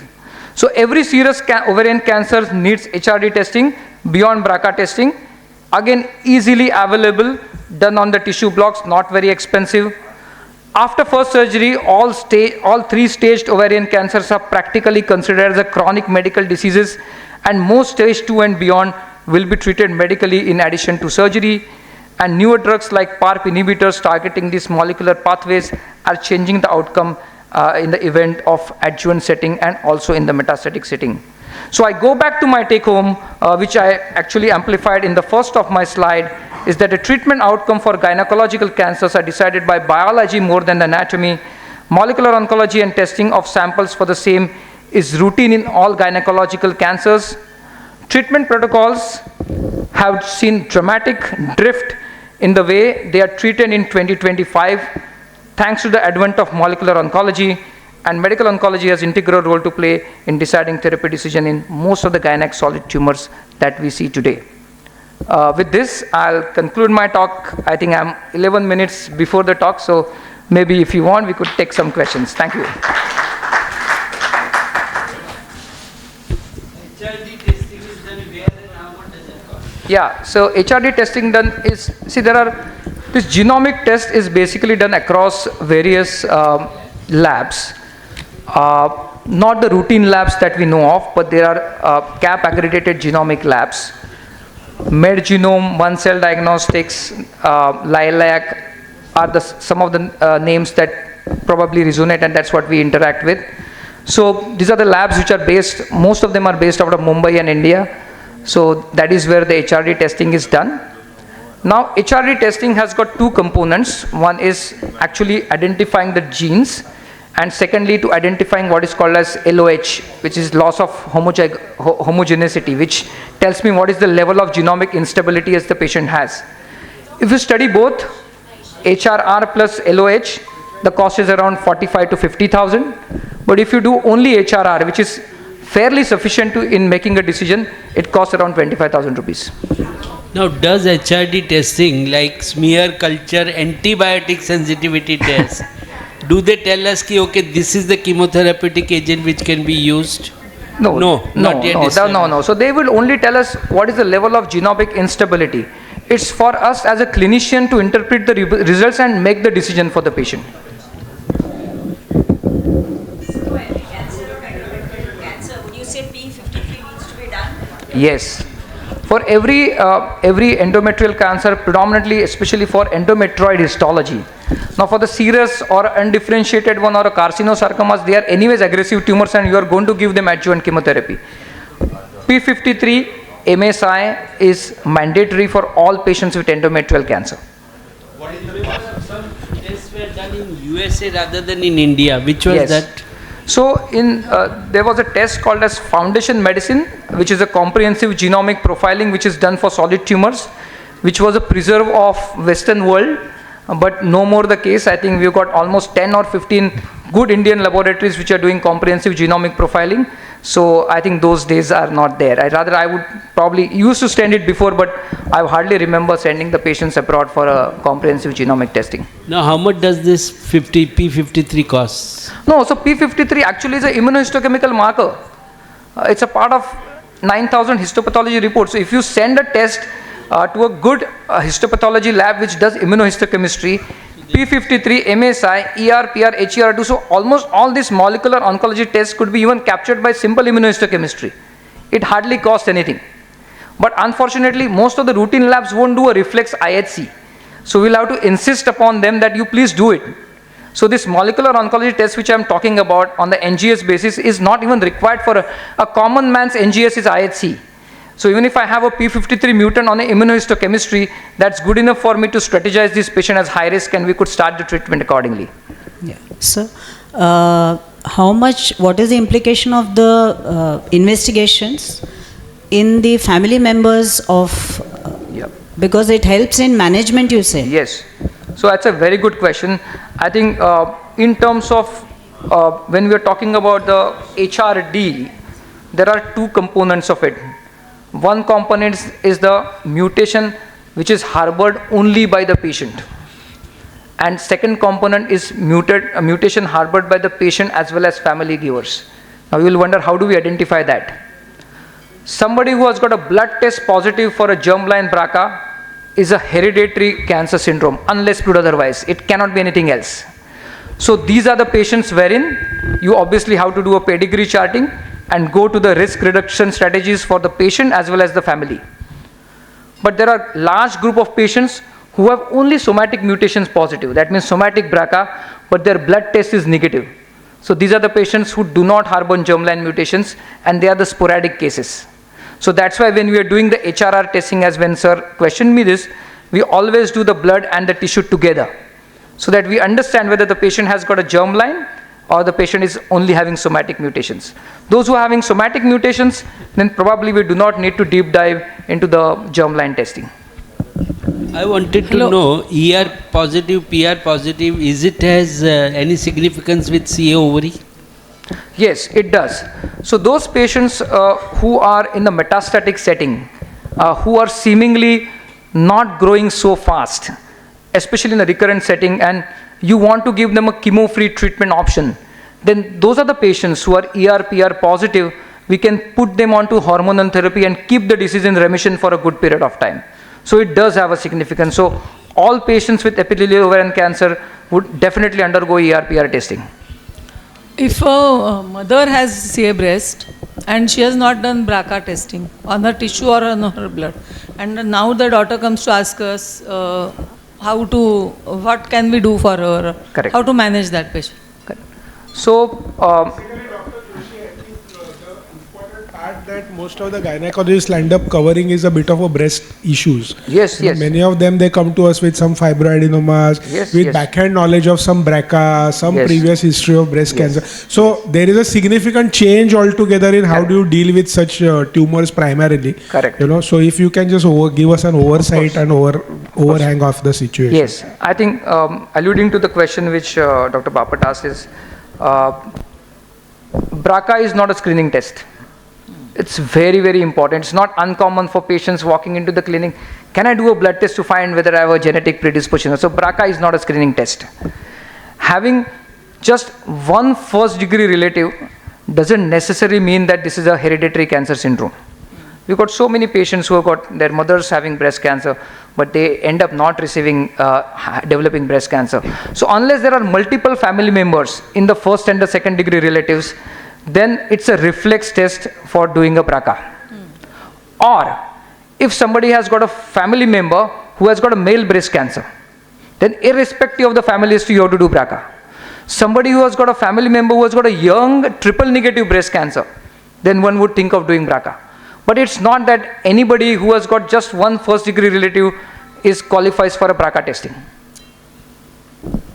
Because there are a lot of psychosocial implications.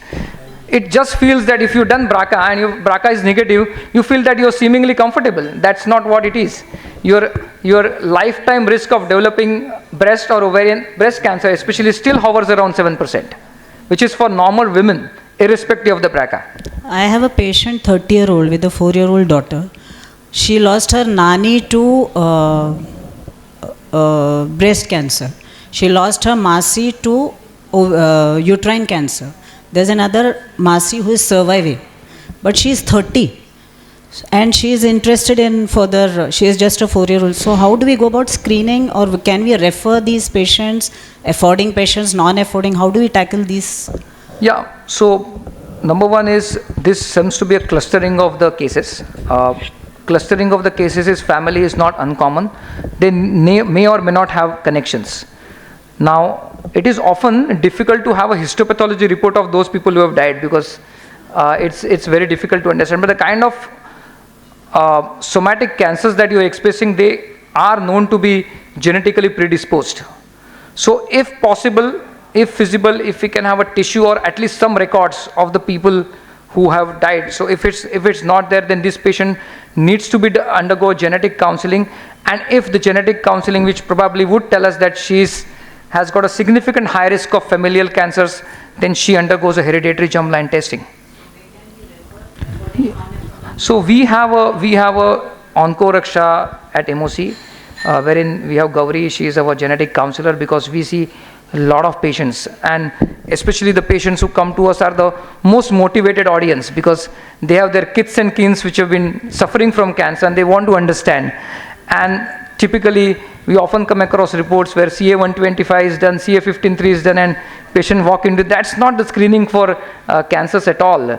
So there has to be evidence-based screening. So such patients could be referred to MOC, or for that matter anybody who has but there has to be a pre-test counseling which has to happen. It's just not about the blood test. And now we have a hereditary germline testing, which again costs around 20,000-25,000 rupees. The results are available in a month's time, which could capture most of the 54 commonest hereditary cancer forming genes. And I think these are the kind of patients who wish to understand, but they also need to understand that if their test is negative, it's not hunky-dory. They still need to continue the evidence-based preventive oncology protocols, which often is not practiced. Now,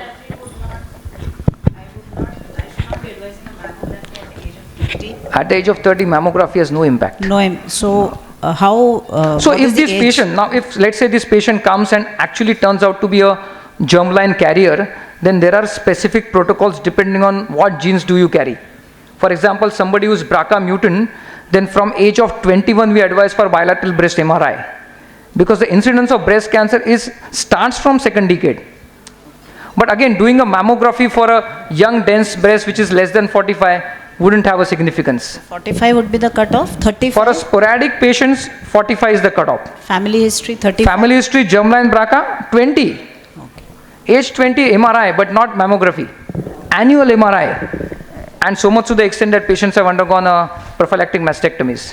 Now, for example, if a patient of CA ovary, surface epithelial, a serous adenocarcinoma, what advice will you give to the family members as far as testing is concerned? Yes.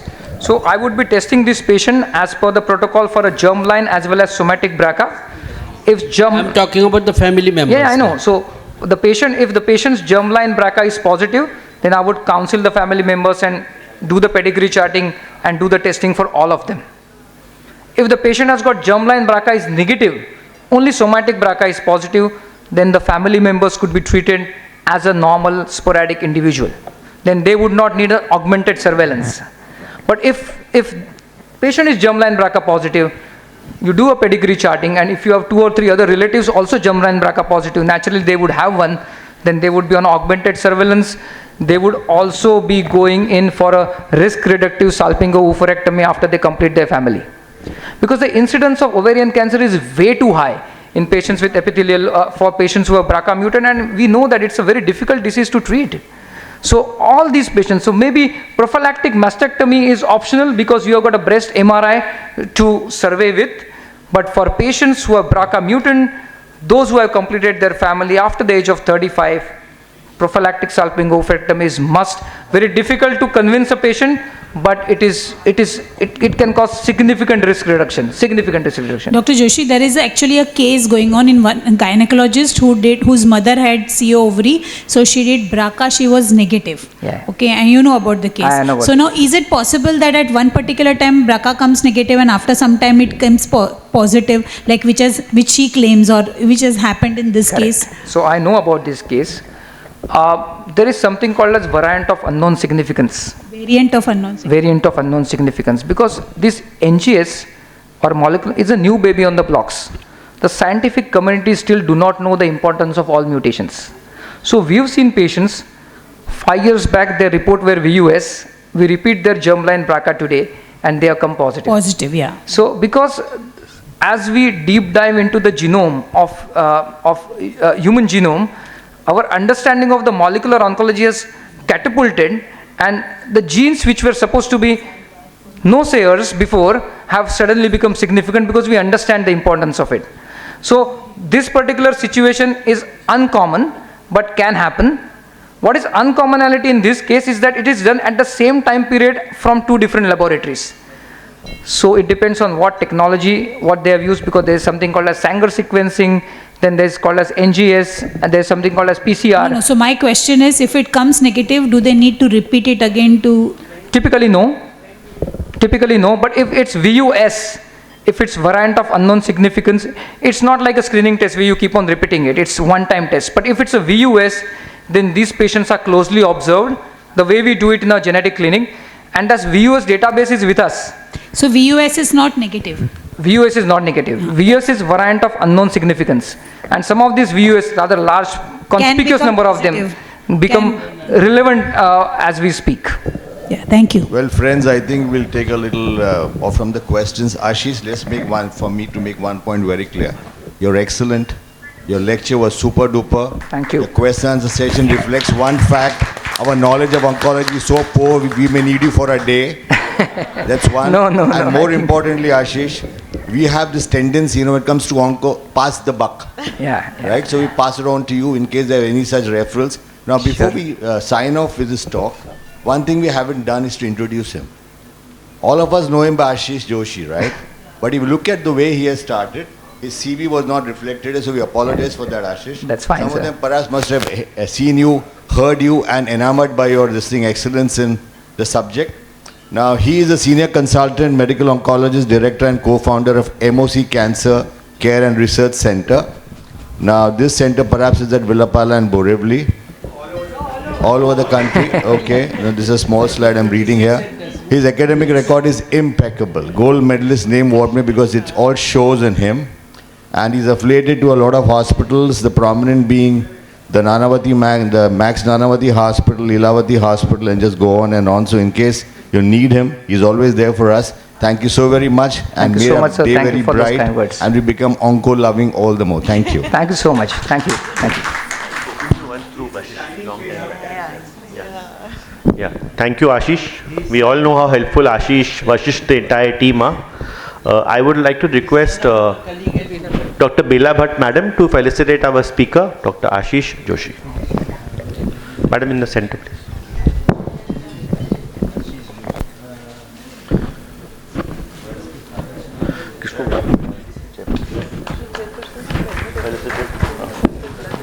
Yeah, we would request the current chairpersons to continue for the next session. Sir, आपका नाम है sir? I'm very keen, sir. You are the chairperson for the next session, sir. Sir, please, sir. Sir, please. I would like to call on Dr. Nikhil Datar, sir. For what? Yeah. Okay, sir. So we'll have the inauguration now. Okay, welcome.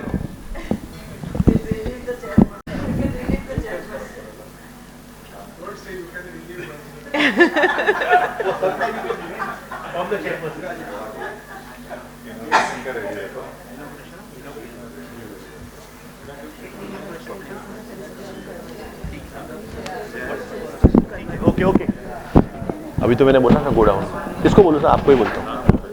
I would like to request President Sir Dr. Nitin Shah to felicitate both the chairpersons, Dr. Priyanka Shukla and Dr. Manohar Botwani, please.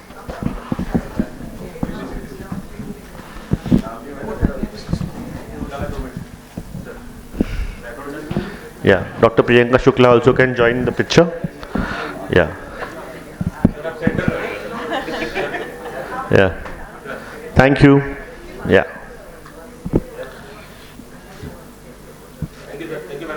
Yeah, Dr. Nikhil sir. Yeah. Meanwhile, they are settling. We'll announce few names. I think 3 of our senior members are here. I invite Dr. S.N. Agarwal sir. Please come on the stage. Dr. S.K. Patel sir. Dr. Nitin Rao sir. This is the continuation of our AFG Distinguished Service Award, which we have celebrated. So I think they are here today, so we'd like to felicitate them and give the momentum.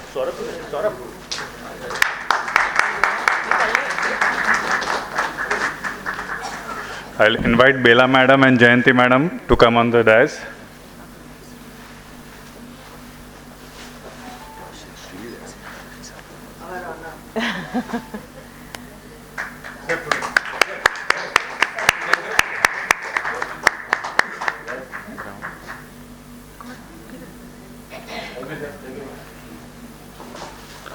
So Dr. S.K. Patel. और एक extra शाल है ना?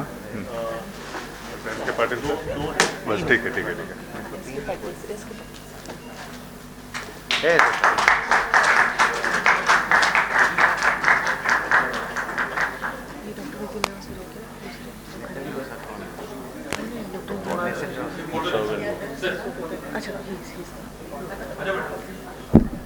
Yeah. Someone, sir, be careful, sir. Award, casual.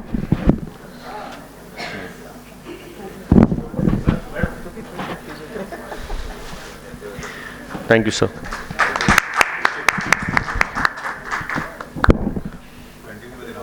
Yeah, you would like to continue with the inauguration ceremony?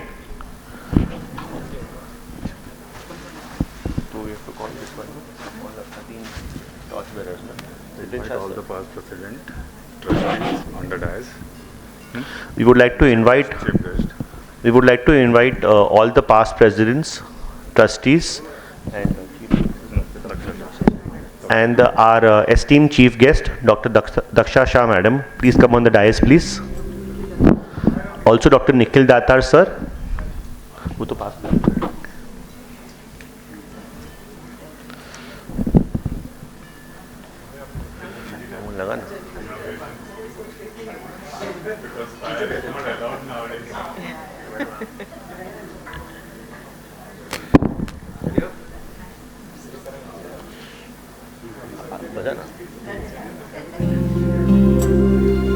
या कुन्देन्दु तुषारे हारे धवला या शुभ्रवस्त्रावृता या वीणावरी दण्डमण्डितकरा या श्वेतपद्मासना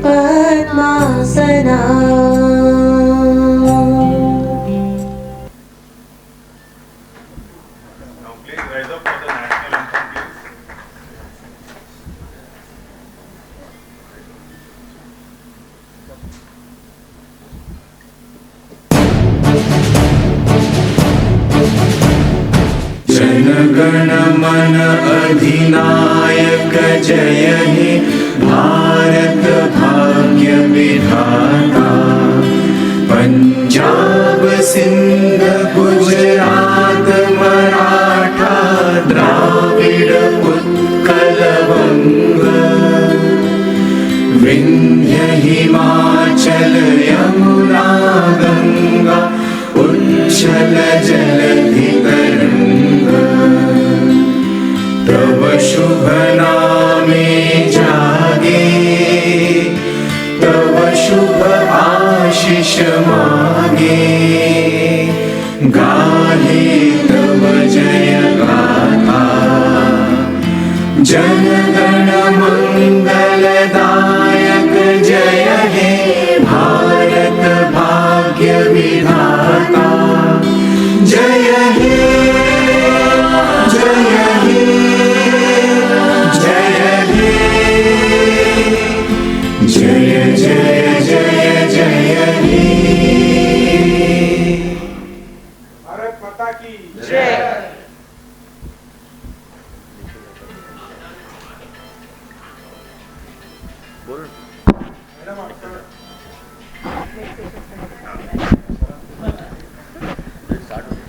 आप दोनों को बुलाओ ना stage पे? Okay, we will start with the next session now. I'll like to request our next chairpersons, our own Dr. Nitin Shah sir, the president sir, and Dr. Urmila Surekha madam, who is past president and well-known gynecologist. Welcome ma'am, welcome sir. I'll hand over to Nitin Shah sir.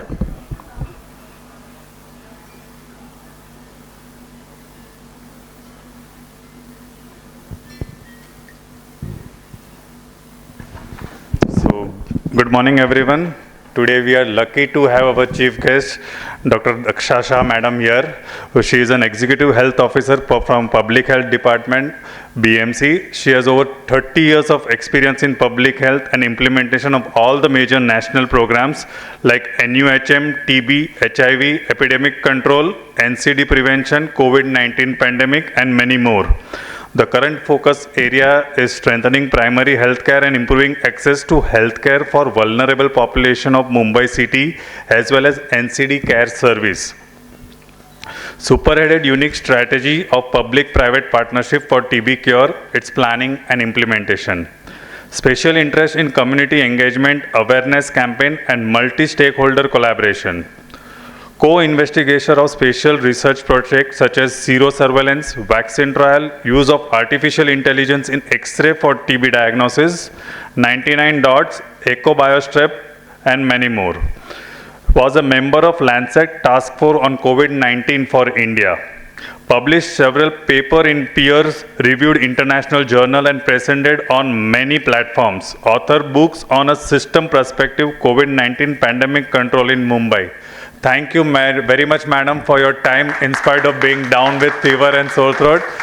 With sincere thank you. I invite Nikhil Datar sir to felicitate our chief guest. I invite Sarogi sir, please come on the dais. And Manohar sir, please come on the dais. Bela madam, please. And Jayanti madam.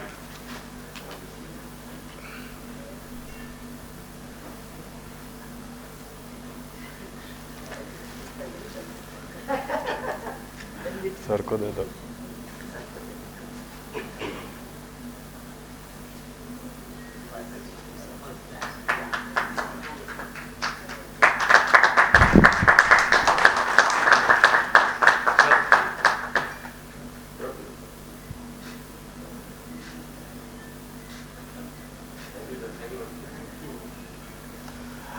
Request madam to say a few words.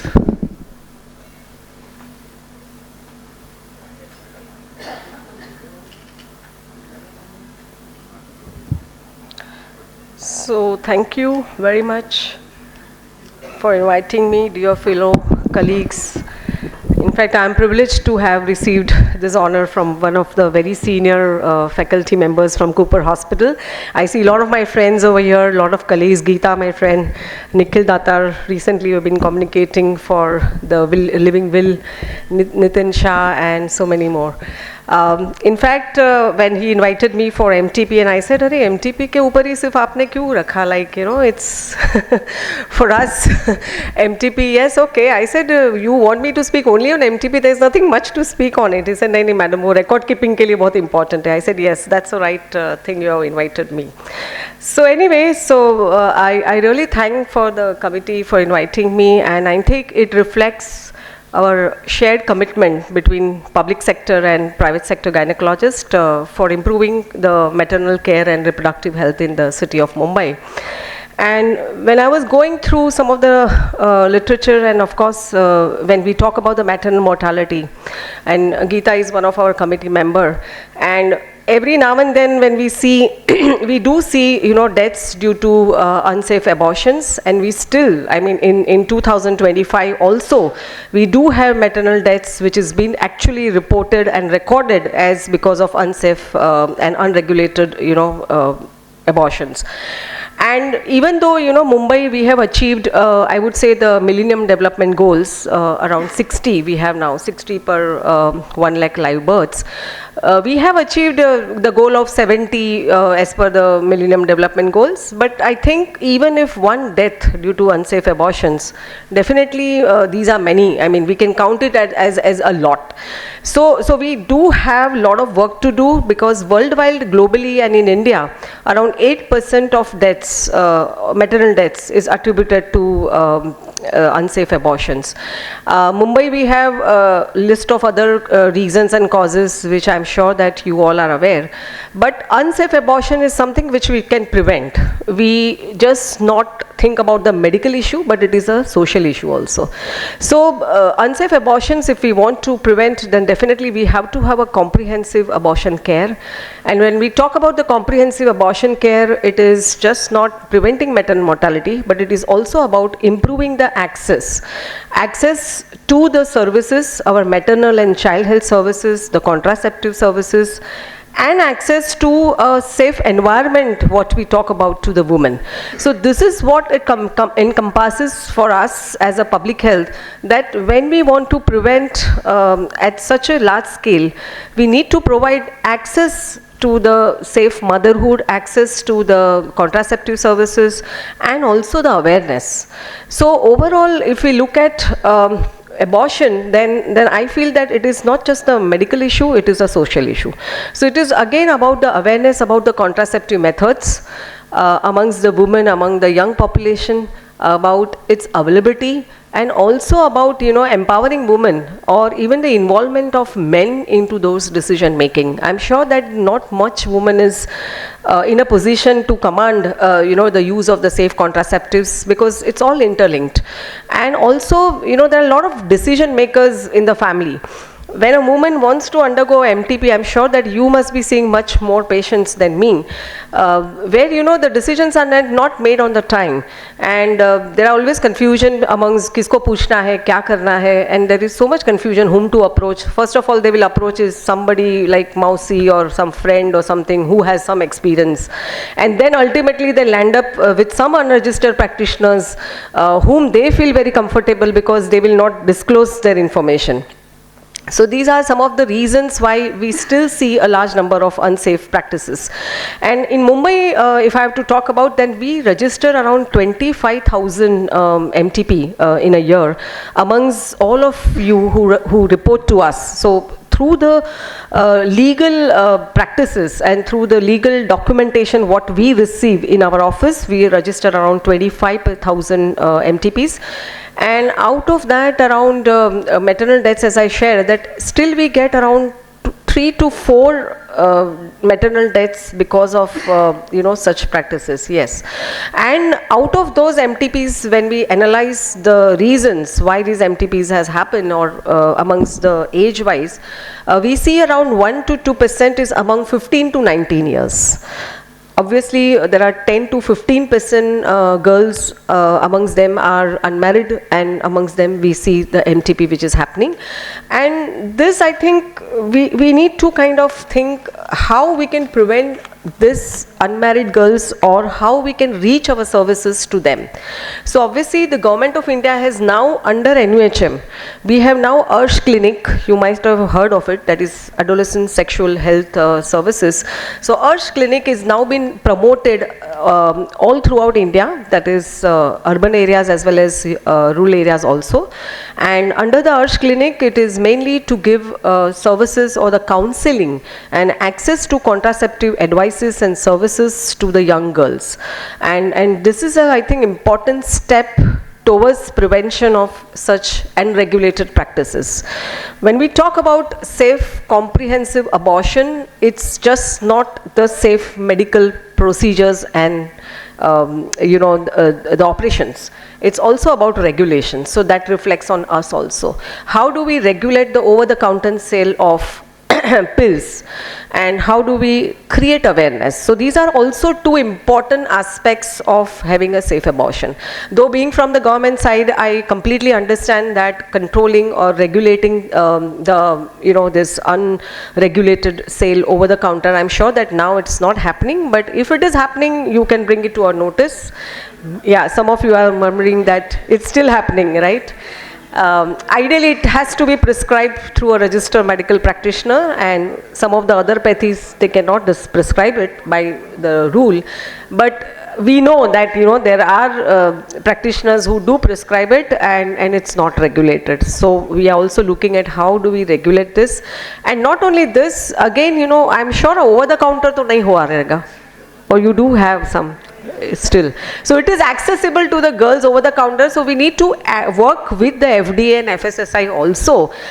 Just like an H scheduled drug, how in TB we are now regulating it, I think we need to look into that. So I think overall it is just not about the safe practices, it is also about regulations and awareness, the mass awareness about the safe abortion practices and the choice which we can give it to the woman. So I think the key is comprehensive abortion care. So it's about safe procedures, it's about access, and it's about counseling about the contraceptive practices. So at the end, I would just like to say that every mother we lose to an unsafe abortion is a preventable tragedy.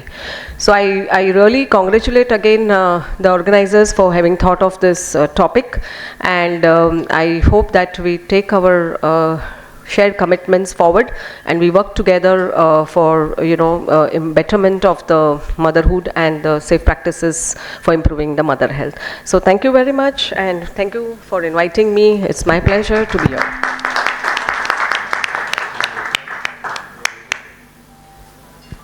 Madam, there is a question which we all face nowadays, is that we have these couples coming from Bihar, UP who get married at a very early age.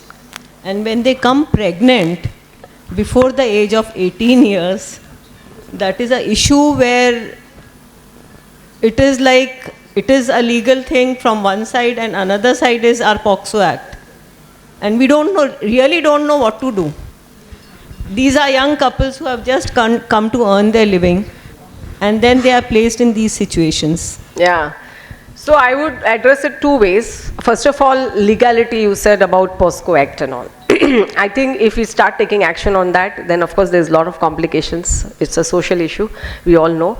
And in Mumbai, I think at a given point of time, around 30 to 35% of population is migrant.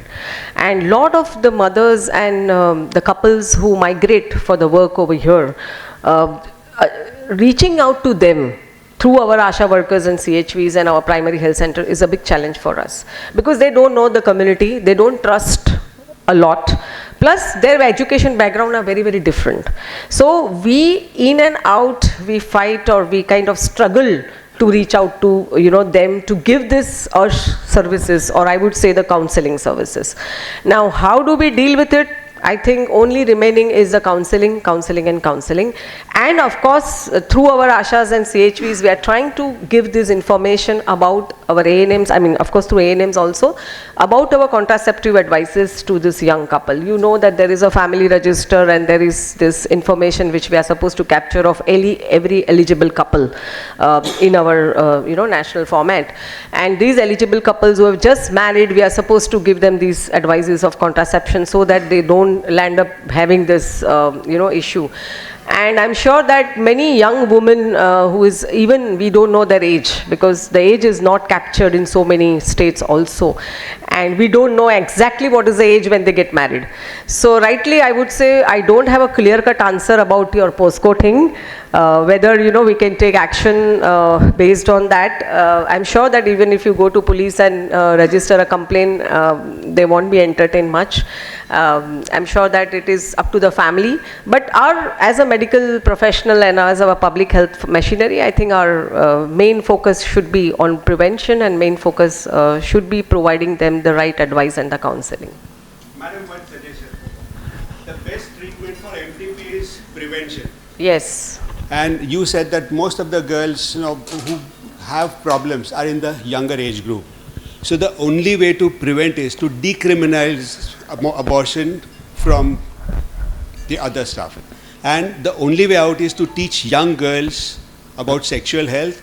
Yes. And offer them and let them have contraceptives at the earliest, even without prescription, across the counter. So if you reduce the number of abortion, then your problems will reduce. And the only way out is educating them. See, the contraceptives are available. What I meant was the abortion pills, which should not be over the counter. The abortion, I mean the contraceptive methods, I think all these pills are available even in our primary health centers. The condoms are available, the oral pills are available, the long-acting injectables are available. And they are available, I think even the tablets we are giving, the 3 months tablets. So these are all available in our primary health centers. I'm sure that if you have any such women whom you come across, girls who need this, you can always refer. And in fact, nowadays, we are trying to involve the colleges. Most of them, the girls, when they enter 11th or 12th, I think they need to be guided and educated about that. And you must be remembering that during the HIV era, if you remember, the whole module of sexual and reproductive information was included not only for prevention of HIV but also to address this preventable pregnancies, early pregnancy. So if you look at the module which is there for HIV prevention, it addresses the sexual and reproductive health in the young adolescents. Yeah, it is. In fact, I have given lectures in the schools. I've been going to, I still remember so many night schools. We have taken lectures and there are training of trainers. Most of our BMC school teachers has been trained to talk about the sexual and reproductive health. The girls in 8, 9, 10 has been given information about the contraceptive first. And there are modules which is there, I can share with you if you want. So these girls have been given information about the contraceptive also when they come into 8, 9, 10. So it is more in a higher secondary education which has been there. It is there in the modules. Now of course the nutrition is also added in it, but it is there included into the school education. Now we have the, we all know that there has to be an MTP center to perform MTP, right? Yes. But for medical abortions, that's for giving pills, you do not require it to be given through the center registered. A doctor who is a gynecologist in his clinic can give it. Now my question is that for a center, because we are a registered center, we have to fill up the form, submit the records to BMC and all that kind of a thing. What about a clinic which is not a registered place? They are also supposed to have Form C, have the register, everything. Yes. But to whom do they submit? Because according to me, because of that particular lack, whatever information we get and what we compute in terms of statistics is only related to the centers which are registered. If I am a clinic and if I say I want to upload my data, the system will say you are not a clinic. There is no question of you uploading the data. So where does that data go? Because I feel that this non-capturing of this data is one of the reasons, which is now linked backwards to availability of medicines off the track in the chemist shops. So that's all the circuit which is there which needs to be broken. So we can, I think, address in two ways. One is the sale of the pills, the abortion pills. Can I just add here? When we give pills in the clinic, we are supposed to be telling the patient in case of emergency, you have to come to this center. Yeah. So I think that data should go from that center. See, that's exactly what I'm saying. No? That's exactly what I'm saying. Oh, okay, I got it. That what the law ends. I'm going to talk about it from the legal point of view down the line in my panel discussion. But what are the liabilities on an individual clinic? Liabilities on individual clinic under the law are A, you do not need to be a center under MTP Act. B, you yourself have to be qualified. Now in this case we are all qualified, so that chapter is over by virtue of being a gynecologist. C, we have to follow the MTP Act. What does MTP Act say? Form C, Form 1, Form 3, register. Okay, liability over. D, display a certificate outside that if there is a problem, go to XYZ hospital. Right? And inform the patient that in night you have got bleeding, go to XYZ hospital. But what do you do with the data that you have collected? Because you have the data, you have filled up Form C, all that, alphabetical, 1st January to last 31st December, new entry, everything is there. But to whom do you submit it? Because we are ideally as a center supposed to submit the data also. But you are not a center. Where do you submit the data? Whom do you submit the data? You have no place to submit the data. So statistics are flouted. Statistics are only coming from the centers, whereby significant number of MTP pills are being given by the clinics, Dr. which are not Nikhil, MTP registered. Sorry to interrupt you. So I think, I got a clue from your question that we need to have this data also where maybe any registered medical practitioners who is prescribing. So maybe one point of time we need to talk to all the IMA guys and we have to tell them that anybody who is prescribing should be reporting to us. Yeah, all of them. Like, even if you are not an MTP center, you are supposed to register. We'll take this. Yeah, yes. so in short, I mean, I can, of course, I'm most happy to work on this particular issue with you. So basically what I mean to say is that there should be a mechanism that even if you are not a center, right, if you are a gynecologist prescribing, here is your whatever registration ABC, but you are mandated to report that data exactly the way the other centers are reporting. Right. And second thing, I was just thinking that, we can get this information from FDA also, like how many pills has been sold. Because I'm sure that they are keeping that data and then match it with the numbers which you all are as an MTP centers are giving us. We'll get a rough idea of what is the mismatch and then we can tell them, okay, you have to. But there are other uses also for the MTP pills. It's not always that the MTP pill is used only for MTPs. Like we can use it in missed abortions. We can use it in many others. So that data may not exactly correlate. Okay. So we can develop a mechanism. If you are ready to work, we can. So I think, madam, FDA people do approach us. Yes. They do approach us. How many pills you have consumed and how many have you purchased? From where have you purchased? They have asked for the bills also for that. Right. So they do it. So there is an indirect way of Sir, they are approaching you because you are a registered center under They MTP will not approach Act. those. How about, suppose tomorrow Sangeeta is practicing in one polyclinic, how are they going to go to Sangeeta? For what reason they should go to Sangeeta?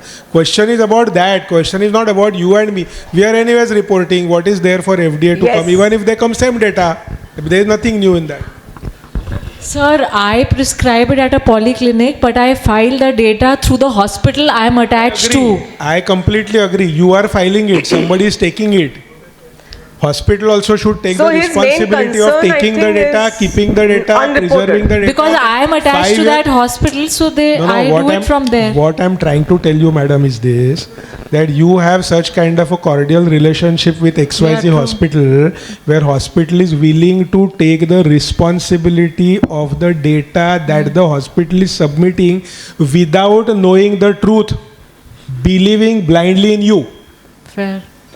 Tomorrow you approach me and say that please take blind responsibility of the cases and the data, or keep the data for 5 years, because we are supposed to keep the data. If I am reporting your data, I have to keep the data. Now, where is the question of confidentiality? Confidentiality you have to maintain. How will I maintain that confidentiality for your patients? So somehow somebody is currently blindly doing it, your problem is getting solved, happy. But that is not a legitimate legal solution to the problem. Okay. Other party doesn't know the responsibility, so they are happily doing it. अरे अपना ही है, चल रहा है, अच्छा है. But that is not the legitimate solution. Legitimate solution should be you have to find a solution of reporting it direct and taking responsibility also. Madam, what about MD Ayurved gynecologists? Can they also prescribe? Not allowed. No, because they are MD Gynec, Ayurveda Acharya. Sir, the first criteria of RMP under the MTP Act is that you have to be registered under the Indian Medical Council With this Act new, of 1967. new things which is coming up, Under they might that be act, allowed. act, Ayurvedic doctor of whatever degree, first of all, cannot register under that act. Yeah. You have to understand this. MBBS doctor are registered under the Indian Medical Council Act. Ayurvedic doctor prima facie cannot register only under Indian Medical Council Act. Now that Ayurvedic doctor takes MD degree in Gynec, MD degree tomorrow in MTP in Ayurvedic medicine, whatever they take, they cannot obtain registration under Indian Medical Council Act. So they are not RMPs under the MTP Act. We will stop discussion here and we will start with the madam talks on record keeping in medical termination of pregnancy, and we'll continue discussion when sir is going to get stumped by us. I know, sir, you have a potential. See, I think his questions are all pertaining to this data and record keeping. It's more appropriate for this next session. So I thought that, you all are already practicing, you might be knowing everything, but we'll just quickly run through what are the forms, and then with the suggestion of all the faculty members, we'll try to improve. I'll take our SOFW to look into your concerns and how we can resolve it. So, of course, under the Act of 1971, along with the subsequent amendments to maintain the confidentiality and documentation purpose, expanding access and all that, record keeping is essential, obviously, for the legal compliance of it. We all are like qualified doctors. We are really scared of legal consequences, but not otherwise. The other pathis are not, and in fact the government of India is now allowing the practice through the other homeopaths also. They have been giving registering. So we need to look into this in a bigger way, like how is this going to affect this? Like, as he rightly pointed out, what about the Ayurvedic MD doctors, sir, you just said. So we need to think like how is this going to apply to them, and then confidentiality, of course, and protection of the medical practitioners. If something happens tomorrow and if there is a legal suit, then obviously we need to have those records, and reliable public health data. As I said right now that we have 25,000 MTP which has been recorded from my registered centers. Now this is what I can talk about. Tomorrow if I have to give you the data of unregistered medical practitioners or prescribed through an independent practitioners, I may not have it, like the public health may not have it. So that is why rightly you have pointed out this, but at least if we keep the data, we know like what's happening in the society, and then some of the policy decisions, some of the preventive measures we can decide on that. You all know the Form A, that is an application for approval of our MTP centers under Section B and Section 4 of thing, and it has to be sent to the MOH of the local ward wherever you are practicing, and Form B is the certificate of the center, and this certificate is signed by the Executive Health Officer and it has been issued to the MTP centers. This is the Form A for the applications. You might be aware of it or you might collect it from some of the ward offices. You can get this for applying your MTP center. This is also available in the guidelines of MTP, so actually you can take it, all the soft copies are available. Then is a Form 1, that is the opinion of the registered medical practitioner, a written opinion of the doctor about what is the cause or what is the reason for MTP. Up to 20 weeks, one doctor, I am sure that since morning you must have covered this, and for 20 to 24 weeks we need 2 doctors' opinion, and beyond 24 weeks there is a board which has already been formed by the directions of court, and this must be signed, dated and preserved for 5 years. So as you all are aware that in your centers you are supposed to keep this data. Form C is again the consent form. The consent, if it is adult, then she can give it, and if not, then minor hai to guardian ka. Ensure this informed decision making autonomy and must be kept confidential and at the MTP center.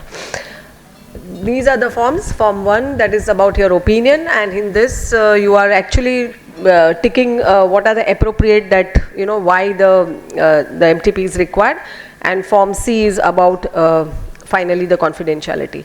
Now Form 2 is admission register. I am sure that you all are keeping the admission registers, and this admission registers is maintained in every approved facilities. I would say not only in MTP but in many other like PCP entity. You all are aware that how scrupulously we are keeping all those information of PCP entity. Similarly for MTP we have registers. You have to record the age, the marital status, parity, length of pregnancy and method used, and preserve for another 5 years.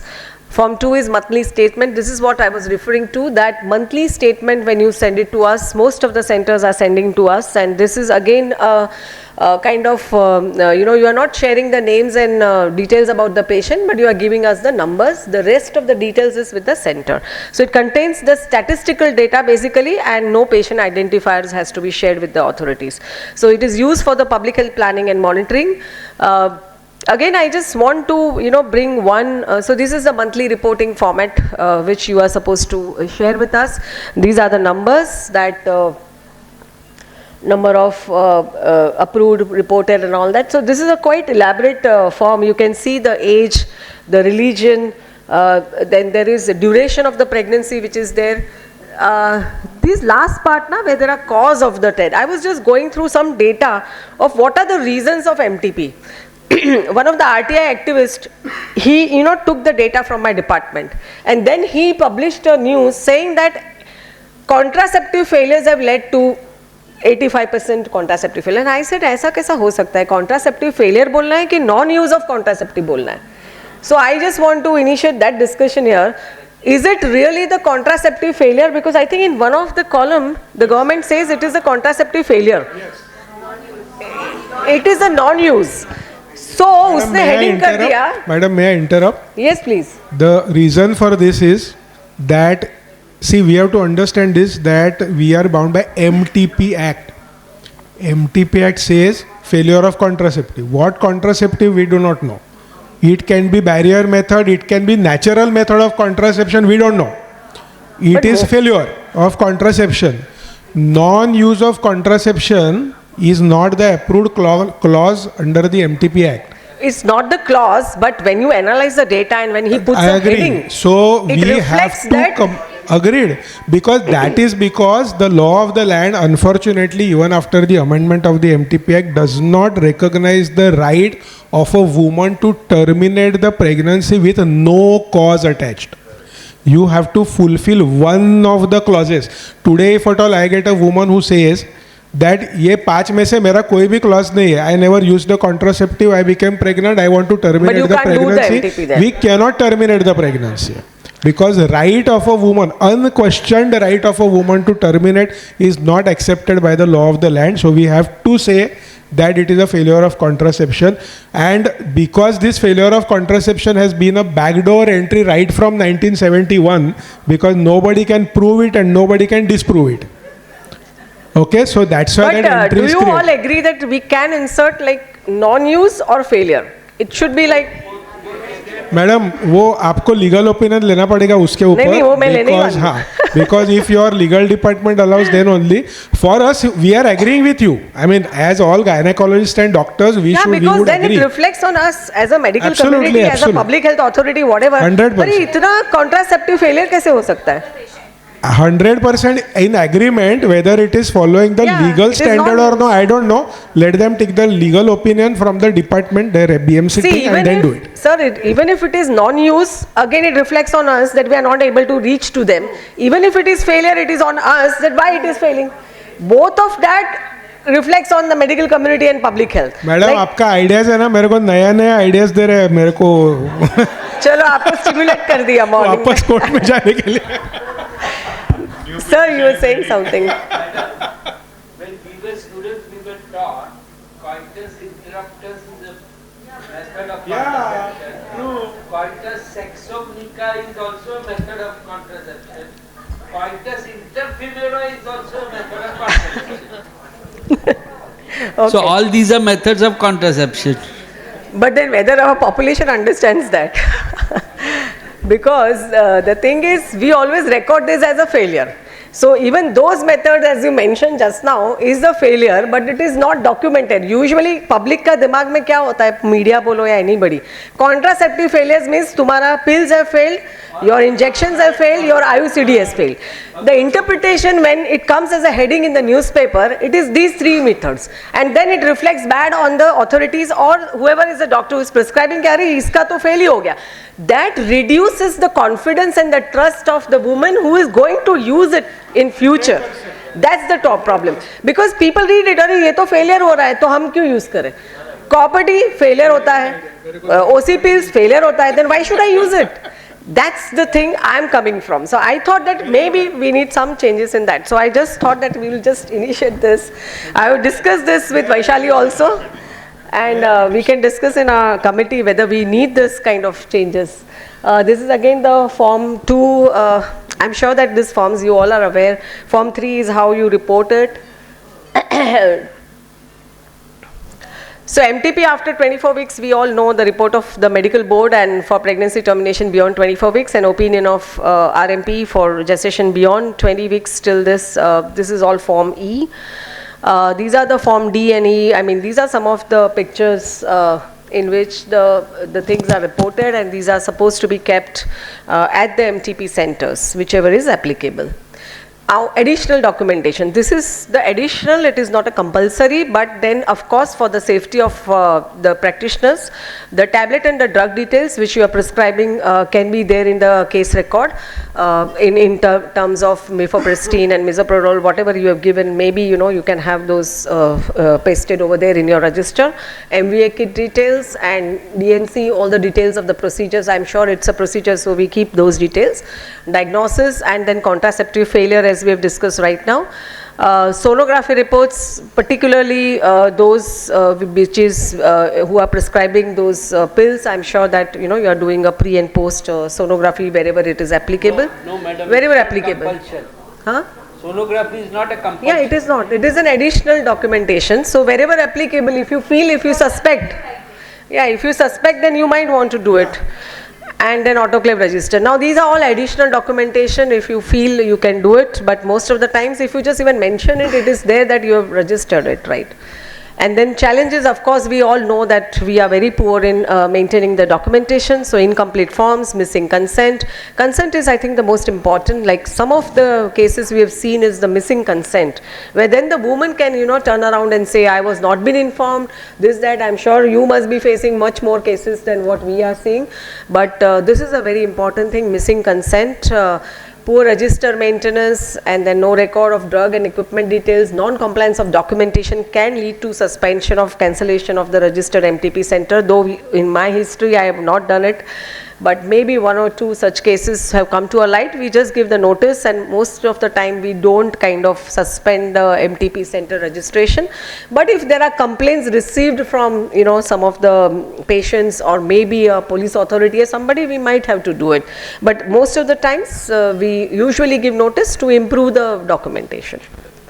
So I'm just last slide, way forward is of course sensitize all our staff, because I'm sure in the busy practice we are not able to maintain these records personally, but our staff needs to be sensitized about this documentation. That's most important. Ensure every patient file contains these forms, equipment and all that what I have described, and promote the use of digital registers. Nowadays of course most of the centers do have this HMI system where you might be capturing the information. So once it is captured over there, I think it's fine. And periodic audits, I don't know whether you have audits from independent auditors, anybody? From our sides, you might be having, NABH they do conduct. And your people come regularly. Yeah, so just for them, because our people also wants to go and kind of, okay, we are doing this audits. So if any complaints for them, you can always approach me, no issues. And treat the record keeping as a part of the patient care and not just the clerical work, because it's just not the PCPNDT, which we are very serious about, but MTP and other things also we need to do. So conclusion is, it's just not the paperwork, it is a shield for us in future if something has to happen, a safeguard for the women and the practitioners, source of truth for the health system, and let us resolve that every MTP we perform will not only be safe but legal and also accurately and completely documented. So for the reason, I think I've just concluded this documentation of MTP. If anything we want to change or any suggestions, we can always work on it. I'm sure Dr. Nikhil has a lot of suggestions. Madam, one suggestion I wanted to give you, as in like, see in the amended act, the word 20 is to be read as 24. That's what is the sentence in the amended act. But our MTP certificates in Mumbai, they still continue 20 written over there. In various other municipal corporations, for example, Navi Mumbai, what they did was they just did one drive. They collected, they told people to submit their old certificates, and they just changed that 20 to 24 and gave it back. 22? 20 to 24, no? Now it is 24. Yeah. That 20 is to be read as 24. That's what the sentence of the law is. Okay. Which basically means that we have to just collect the certificate, write 24 and give it back. That's what Pune did, New Mumbai did, Navi Mumbai did, but we have not done it in Mumbai so far. Okay. Or they can send the data stating those who No, so what I'm saying is that collectively, if you can instruct your ward people, we all can submit our certificate, because otherwise what happens, our certificate outside displayed is still saying 20. So it can unnecessarily create a confusion in the mind of the patient that I am terminating at 22, but either 20 likha hai. I mean, why unnecessarily give so those ideas? So basically you want that certification and authorization up to 24 weeks. Correct. If you are using two doctors, I mean. So we'll change that. I think we've नया को discussed हो it. रहा है हाँ, अभी नया नया को में अप्लाई कर दिया करेगी है ना हमने। तो 24 करके आता है पुराना जो है वो नहीं वो जो वैसा है वो है ना वो पुराना 10 साल पहले भी मेरा Or मदर का anyway, टाइम if का you है are अभी वो getting किधर data, you can send an email that you are permitted to terminate till 24. अरे पण सर्टिफिकेट डिस्प्ले करना पड़ता है ना बाहर. So older MTP centers which are registered for the permission up to 20th week. So I point well noted. We'll do the needful. Yes. So thank you. Yeah, and madam, you have already discussed in your talk, and it is painful for all of us that there are people, GPs, who are prescribing pills, and something should be done strongly for them. Everybody believes that because there are Prescribing people, the pills, MTP pills, illegally, and nothing is being it done. illegal? It is illegal. No. What is illegal? GPs giving pills without filling forms, without general practitioners, non-gynecologists. Basically, non-gynecologists. Chemists cannot do it over the counter without So procedure. that forget about it. What about the homeopaths and Ayurvedic doctors No, sitting that's what I as said. GPs? They cannot, as per the Indian Yes, but Council they are Act. still See, no, point is very well taken. The question is that whose job is it supposed to be? Exactly. So some that solution job should is- be So the there. point of contact for this particular thing is ideally speaking the FDA. Because Yeah. it is the FDA which has to say that something which is not supposed to be done or prescribed by somebody, if it is being done, then that person is to be punished. But the truth of the fact is, I mean, so what I'm trying to say is that agreed, it's a societal problem. Nobody is disagreeing, but she is not the authority to solve See, you that can problem. collectively write as a gynec association to And the that's FDA exactly what I'm saying. for looking into this Huh. and giving authority to some And people that's, to look and that's exactly what I'm saying. Now I'll tell you the racket. I'll tell you the racket. Say for example, Sangeeta is running a clinic, polyclinic. She is legally allowed. I am just saying Sangeeta, I can take her name. She is my friend, so I have take her name without asking her. That's why I'm saying. Don't say that she is doing it alone in the practice or something. So she doesn't have a mechanism to report her MTPs or whatever. Data cannot be reported. She doesn't have avenue only to report it. She gets medicine from somebody. Obviously, she has to get from some pharma company, somebody. With that prescription, okay, dates are changed, names are changed, 100 things are done. These pharma companies sell it to GPs, homeopaths, etc., etc. So from where does the racket start? Racket start from the loophole that is still created and left in the law. True. From there things change. So that's why I'm saying that a mechanism where anybody and everybody who is supposed to legally terminate, if is reporting, but data will become, you can match the data ना, अभी data में ही leak है तो किधर से ढूंढ के निकालेगा? Also, we give prescription for the MTP pills. Have you noticed? We send us 10 packet. Write in words in bracket, only 10 packet. Because if you write 10, MR will add one more zero and 90 are black marketed. ये सब cases हो चुका है ऐसा अपना doctor लोग फंस चुका है 10 का 100 किया 1000 किया ये सब हो चुका है इसका पहले I think then the sensitization needs at the IMA level with the MBBS doctors more than the gynecologists, and probably we can write as an association if you need any help. Your order quantity should be in words, not in numbers. Madam, can MBBS doctor prescribe a MTP pill? They can. He can. It's a registered medical practitioner. He is an RMP, na? MBBS to hai. Only thing he has to take all the precautions. 6 months he should have done gynecology. No. If he has not done, then no, he can still prescribe. He can still prescribe. So we should put a ban on that. We should put a ban on that. You Ideally, should have a it should be the certificate. training. They should have training, undergone a training as abortion services, No, they and would then have- they they can should have prescribe. done 25 But in MTPs. practicality, there is no certificate as such. I think Nikhil Datar knows much better legality of these things. Madam, one question. Madam, I am from Bandra Baba. I am a full timer there. The site is not. We are not able to upload our data since April. No, वो जो है वो internal software था जो हमने बंद कर दिया है. तो It अभी was not हमने क्या government of कर- India. I am sending you because we have started the HMIS system now throughout BMC. till So then we will we'll send include it hard in the copies. HMIS. Yeah, send the hard copies. That was an internal software which I have stopped because No, I cannot madam. have two softwares, at a time. Madam, somebody came to check my data and she said that every form has to be put in an envelope and kept and preserved. Because before she came, earlier people who have visited my place from 1980 till today, then earlier we used to send data to corporation office, but now they don't want, they can't keep it over there, so they said you keep it with you. It is with now, the center. Now the lady who came to see my thing, she said no, every form has to be put in an envelope and that envelope has to be preserved. Sir वो उसको खाली envelope में नहीं डालने का, उसके ऊपर secret ऐसा वर्ड भी लिखने का रहता है, Confidential. आपने सिर्फ एनवलप में लगेगा रखेगा तो भी नहीं चलेगा, सीक्रेट भी लिखने का उसको. See, it should be written ideally as a confidential. That's it. See, we, as I said, we are not asking you individual patient data. We are asking you the statistics. Rest of the data, you No, have to she keep wants it in. all the forms to be put in an envelope, seal it, write down confidential and preserve them in cupboard. Yeah, but it's in your own cupboard. But how it is possible, madam, to put everything in a 5 sealed साल लगना है ना, envelope? 5 साल. Sealed envelope में? अरे आप 10 patient का एक साथ डाल दो ना एनवलप में और रख दो. Yeah, each patient should be put in one envelope. Okay, we'll check this. If you want little simpler things, we can work on it. It's fine.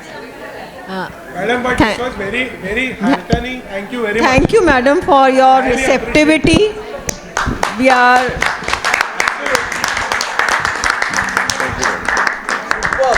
Thank you, Daksha madam. I would like to call upon Dr. Karthik Bhagat sir to felicitate the chairpersons.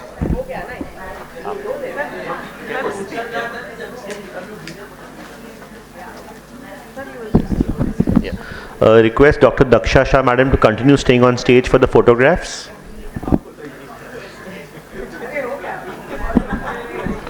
Yeah.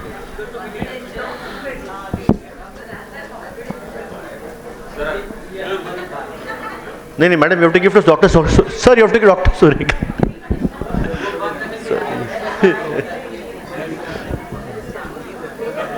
Yeah.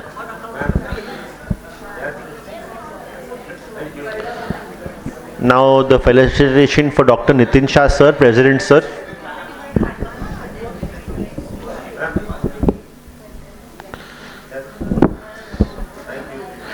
Thanking Dr. Daksha Shah and thanking our respected chairpersons, we would like to come on the next main event of the day. Also, I'll request Dr. Karthik Bhagat sir to felicitate Dr. Sneha Bhoire Thakur madam. She was supposed to chair the second session, but unfortunately she was stuck in the traffic of Virar. She came all the way from Virar, Dr. Sneha Bhoire madam.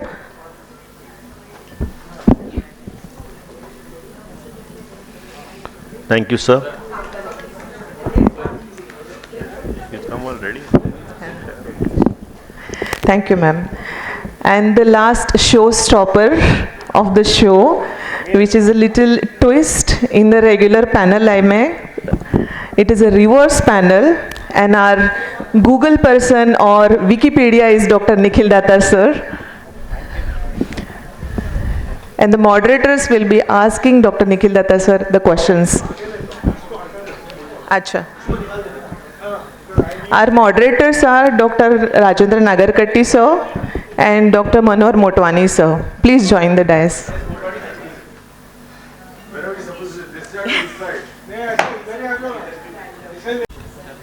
A very good morning, yes, the afternoon in fact. So anyway, we have lost a lot of time in the middle. We may have a short panel, but at least not lesser than an hour. It's very, very heartening to see so many people in the audience today because we have seen the footfalls have been falling in the last few programs. This should be thanks to the conveners, that's Dr. Nikhil Datar and Dr. Rakesh Pandya. Now this is going to be a reverse panel. Hence I saw this audience today. Had it been other way around, would have seen a scanty few had we been answering the questions. So anyway, we must thank the organizer, because what happens towards the end, most of the people run away for lunch. So we don't have time to thank our president and the organizing team. So I think in the beginning itself, you must thank Nitin and his team. Now we have today with us Dr. Nikhil Datar, who has etched his name in history. If you go as the panel progresses, you'll realize the kind of work he has done. You must have read in the newspapers, but that's all hearsay. But when you really hear it from the man himself, you'll see how many things he had to do over the years. He has played the pivotal role in the amendment of the MTP Act. Now this all started not so recently, it was ages back in 2008 when he started his crusade against this. Yes, and it so happened that over the years he realized on behalf of women who approached him for termination of pregnancy with advanced pregnancy beyond 20 weeks, but that was the limit, and they approached him, he took up the cause, went to the court.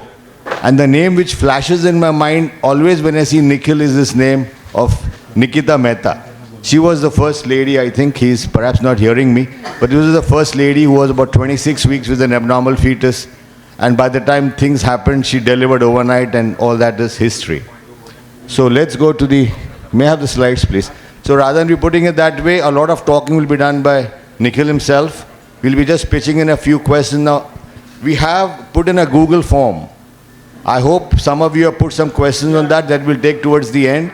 And in case on the spot, as this, these AFG panels are fantastic. Anybody can stand up and ask questions. So that thing will be open as the time passes. So can I have the first slide, please? No, he's got to say. He has slides. Allow na. You have to answer only. Questions will come from there. No, so basically... You want to make it the other way around? How do you want to go ahead? You ask me the questions that if you have them. I have already made a PPT. Otherwise, I have it on this. I can ask him. Connect mat karo. Sir ka do sir पूछेंगे. ठीक है. I have attached my lab. First class. No problem. No problem. That'll be great. All right. First of all, from where do I start? I mean, MTP Act, AFG, they all have been an integral part of my life. And first of all, I must thank Nitin because he told me that he wants me today and speak my heart out actually, to all of you. Now, when I do so, inadvertently, I land up making some comments which I cannot do in my official capacity as a litigant, as a petitioner, etc. So in between, I am going to tell this gentleman to stop recording because certain points and comments I cannot make. I have a lot of restrictions being petitioner in the High Court as well as in the Supreme Court. Ideally, I should not make comments in front of Daksha madam also, but but today I think I will consider madam as one of us and authority. Once upon a time that was applicable to Ashok Anand sir also when he was professor. Now he has retired, so I can consider him as one of us. So I don't know from where I will start and where I will end. In between, sir can ask me questions, anybody can ask me whatever questions. I may keep on drifting and maybe you'll have to bring me back because I can talk about this till 5 o'clock in the evening. But I suppose it is 12:30 and I suppose we should end in about an hour or so, I suppose, yeah. Now from morning, Geetha spoke about it, Daksha madam spoke about it, Ashok Anand sir spoke about it. All these data, I saw senior people like Sarogi sir taking pictures and photographs of certain forms and slides and all that. But I have projected this particular thing over here.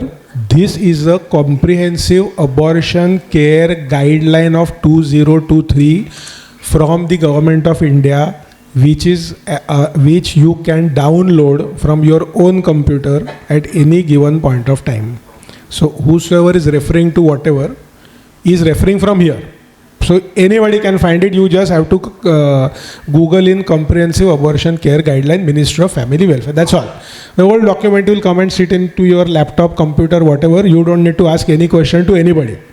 Today what I am planning to do is just run through few of the things. Some of them may be repetition, but you will get that sense of confidence that this is the source. So tomorrow somebody questions you, know the source also from where you need to quote and say that this is the standard of practice I have followed and this is the proof of that standard of practice. Yeah. Now to my gynecologist friends and doctor friends, I need to tell this very importantly. that out of all the medical procedures that we do, MTP is the only medical procedure where there is a law of the land. And that is why, because it is governed by law of the land, the governmental guideline becomes the legal standard of proof when you are defending something or talking about it. For your What about sterilization? Sterilization, there is no law. For sterilization, there is no law. For TL, there is no law. But for MTP, there is a law passed by the legislature. It's the only procedure that has a law behind it. That's the only procedure that, and another one is sonography. But that's not we don't call it as a procedure as such. I mean, it's a procedure, but not a surgical procedure. Yeah. Anyways, that's a separate story. So, standard thing what we say, oh, WHO said this, RCOG said this, Falana said this, Dikna said this, these textbooks are, as far as MTP is concerned, this is the law of the land. So Government of India guidelines has the force of law of the land because there is an act of the parliament called MTP Act. And that's why this has to be your Bible, Geetha, Quran, whatever you want to call it as. There is nobody. Okay. Now there are a few highlighting things. I'm just going to go through. Some of it is going to be repetition, but I'm sure that everything, there will be one new extra thing that has not been spoken up till now by anybody ever about it. So I told you about this abortion guideline. The word abortion care features over here. And what's the name of the law that we talk about? MTP Act. Our act does not say the word abortion. But this particular document says the word abortion. And that's why the first problem that comes into my head and mind is, what is the relationship between MTP and abortion? And let me begin confessing that I don't know the answer, because nobody knows the answer. I have asked this question to the Supreme Court, that what is the difference between MTP and abortion, because now in section 2 subclause D of the amended MTP Act, I wanted them to define MTP equivalent to abortion, as simple as that. But unfortunately our MTP Act section 2 subclause D continues to say termination of pregnancy, medical termination of pregnancy is termination of pregnancy done by medical or surgical methods by qualified blah blah blah blah blah blah blah blah. Okay. Now what do you mean by termination? Stoppage. Okay. Discontinuation. What is pregnancy? Ability of woman to have fetus in the womb. If I am terminating the mother's status of being pregnant, but then in that line, even induction of labor also becomes termination. Even delivery becomes termination unless it is induced. A C-section also becomes termination. An ectopic also becomes termination. A miscarriage also becomes termination. Everything becomes a termination. And on the other hand, if I have reduced multifetal pregnancies to 2 pregnancies, it doesn't become termination because mother continues to stay pregnant. So MTP, had it been abortion, it was very clear. What is the definition of abortion by law, by legal dictionaries across the world? Any process that is done to cause abolishment of the fetus. That is abortion. So abortion is a word which comes from the fetal side. Termination of pregnancy is the word which comes from the mother's side. And we don't know where we are, because if you read the international literature, nowhere there is a word called medical termination of pregnancy. They say abortion, delivery, abortion, delivery. Nobody says MTP, medical termination. This word was coined in 1971, maybe because of that time there was a societal pressure. Oh, abortion bolne ka kaisa kya? I don't know from where that word came. Is it something to do with a spontaneous abortion? I don't know. Actually, the word spontaneous abortion is also wrong. It is spontaneous miscarriage. But that is also... See, that's what I'm saying, that we doctors, especially gynecologists from top to bottom for generations, have been confused when to use the word abortion, when to use word termination, when to consider natural, spontaneous, when to consider delivery, when to consider termination. The confusion starts from the word itself, from that particular thing. You read international, Williams you open, they will never say spontaneous abortion, they will say spontaneous miscarriage. You see all fetal medicine people, they will say missed miscarriage, they will never say missed abortion. Because the word abortion means completely different. You do a procedure to cause abolishment of the fetus is abortion. Something which happens naturally is considered to be miscarriage. That is what is defined by all international books. World over it has been accepted that it should be called as miscarriage and not abortion. That's what I'm saying. It has been accepted. That's what I'm saying. That's exactly what I'm saying. That's exactly what I'm saying. Anyways, we will carry this discussion forward because... Nikhil, before we go a little further, I think the audience needs to know. Absolutely. Needs to know. How did you manage to amend this MTP Act? Okay. Okay. This is one aspect we have hearsays. Before that, why this act came into existence? No. Let's go to what he has done, sir, because let's see. And secondly, he's not happy with the amendment also. Yeah. Something up his sleeve, which he's going to do now. So let's hear it from you. Okay. So before that, let me also give a formal introduction. He is Dr. Nikhil Datar is the medical director and gynecologist at Cloud9, Criticare and Yashoda Hospital, and most importantly, he is a honorary professor of law at the Maharashtra National Law University. So with that, he can go on to answer this question. Okay, so I'm going to go patches because I don't want to have the same repetition and all that. I'll try to make it as interesting as possible. Now we heard about this whole business of Madam was talking about below 18 years, what to do. Daksha Madam talked about adolescent reproductive health, sexual health and all kind of thing. And we all face this particular problem that we get a girl who is 17 years, 16 years, whatever. She says that she is consensually sexually active with a boy who is probably of her age only, boyfriend, etc. She comes with her parents, mother, etc. She is pregnant. She wants termination of pregnancy.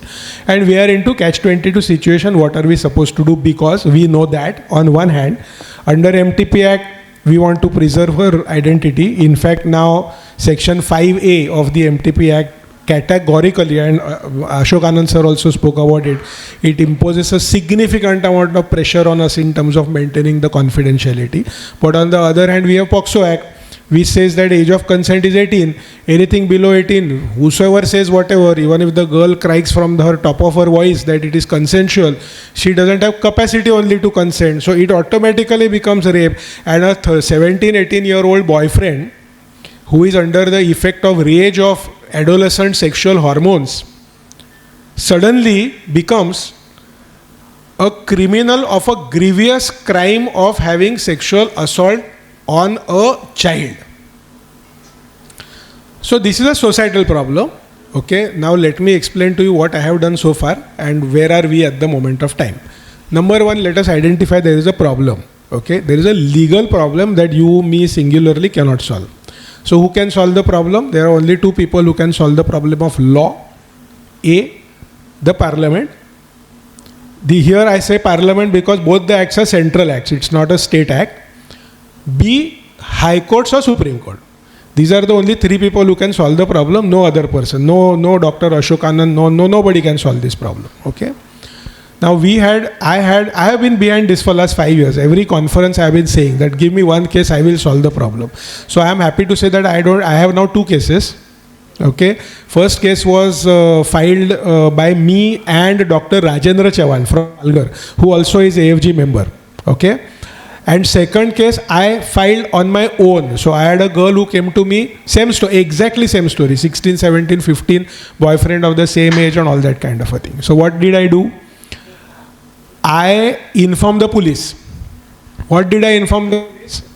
I said I have one girl who is 16 years, who says that it is consensual sexual intercourse, but who has also come to me with an affidavit, which Daksha Madam showed you, Anand sir showed you, etc. Okay, this form E is to be filled up for gestation between 20 to 24 weeks. Okay? Now let us read what does Form E say. It says that following are the conditions where you can do the MTP. Okay? Survivors of sexual assault. Minor. So your girl who is below 18, she is minor. So she is sorted. Now if you realize that in these indications, where do you fit PCOS? You cannot fit PCOS. In other words, today I have got a girl who is a major girl, say 22 years old, unmarried. Because she is unmarried, there is no her husband divorcing her or husband dying. She doesn't have husband only. Okay? You have done a sonography, fetus is normal, there are no substantial abnormalities. She doesn't have any physical disability of any sort as given in this. There is no disaster, Government of India declaration, this is disaster. In short, a lady who is major, who is unmarried, who says I had a consensual sexual intercourse, who has a normal fetus, not an abnormal fetus, who is about 20 weeks, does not have the right to undergo MTP under the existing Does it provisions. not come under humanitarian? Wait. No, humanitarian as decided by Government of India. पूरा पढ़ने का एक word ने जो मांगता है वो choose नहीं करने का, पूरा पढ़ने का. As declared, government has to declare that this is humanitarian. You are not supposed to decide humanity. Government has to decide. Government will pass a GR कि बाबा कोविड का वजह से हम लोग ने लैक्स कर दिया है, सबके लिए लैक्स कर दिया है. So that means you have to file a writ petition. हाँ, हो गया, वो भी हो गया. So there have been 4 such kinds of 3 writ petitions altogether, one in Supreme Court, 2 filed by me in the High Court, where I have highlighted this particular thing, that you cannot equate the girl's marital status to her right to undergo MTP. Now this is order High Court का, इसके लिए problem नहीं है. This is what was the point that I have put forth in front of the judges in the High Court, that you cannot equate her marital status and allow her or disallow her MTP. If MTP can be done, if it is safe, why can't you not allow it? In other words, means to say that if a girl is allowed to undergo termination of pregnancy prior to 20 weeks for failure of contraception, why can't she not be allowed to do so after 20 weeks? And to that, High Court has given not 1 but 2 orders. Supreme Court has also given an order. High Court order says that we are directing Union of India to make appropriate changes in this particular Form E so that the problem will be solved. Has Government of India done anything about it? No. Do we have a reason to agitate about it? Yes. Can we collectively agitate? Yes. Will I agitate? I am anyways going to agitate. So we are in the process of filing a matter in the Supreme Court for contempt of court, saying that Government of India has done contempt by not following the order of the High Court, so that this particular form will get changed. Again, same story. Till the time form is not changed, no. You have to follow the same thing. You will have to say no. But if you say कि बाबा let us file 1 writ petition, will you get an order by that writ petition? 100% yes. Why? Because इसका पहले 3 हो गया ना, तो चौथा lady को काय को बोलेगा कि तुमको अलाउड नहीं करके. Okay, 1 day. Now in Act you have mentioned fetal malformation that has substantial risk of being incompatible with life. Whose life? Or whose life? Fetus.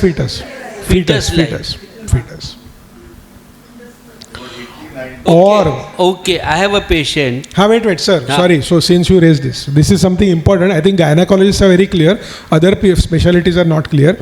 That a lot of people, some gynecologists also, are under the impression that MTP is only supposed to be done when there is an incompatible with life scenario. That's not true.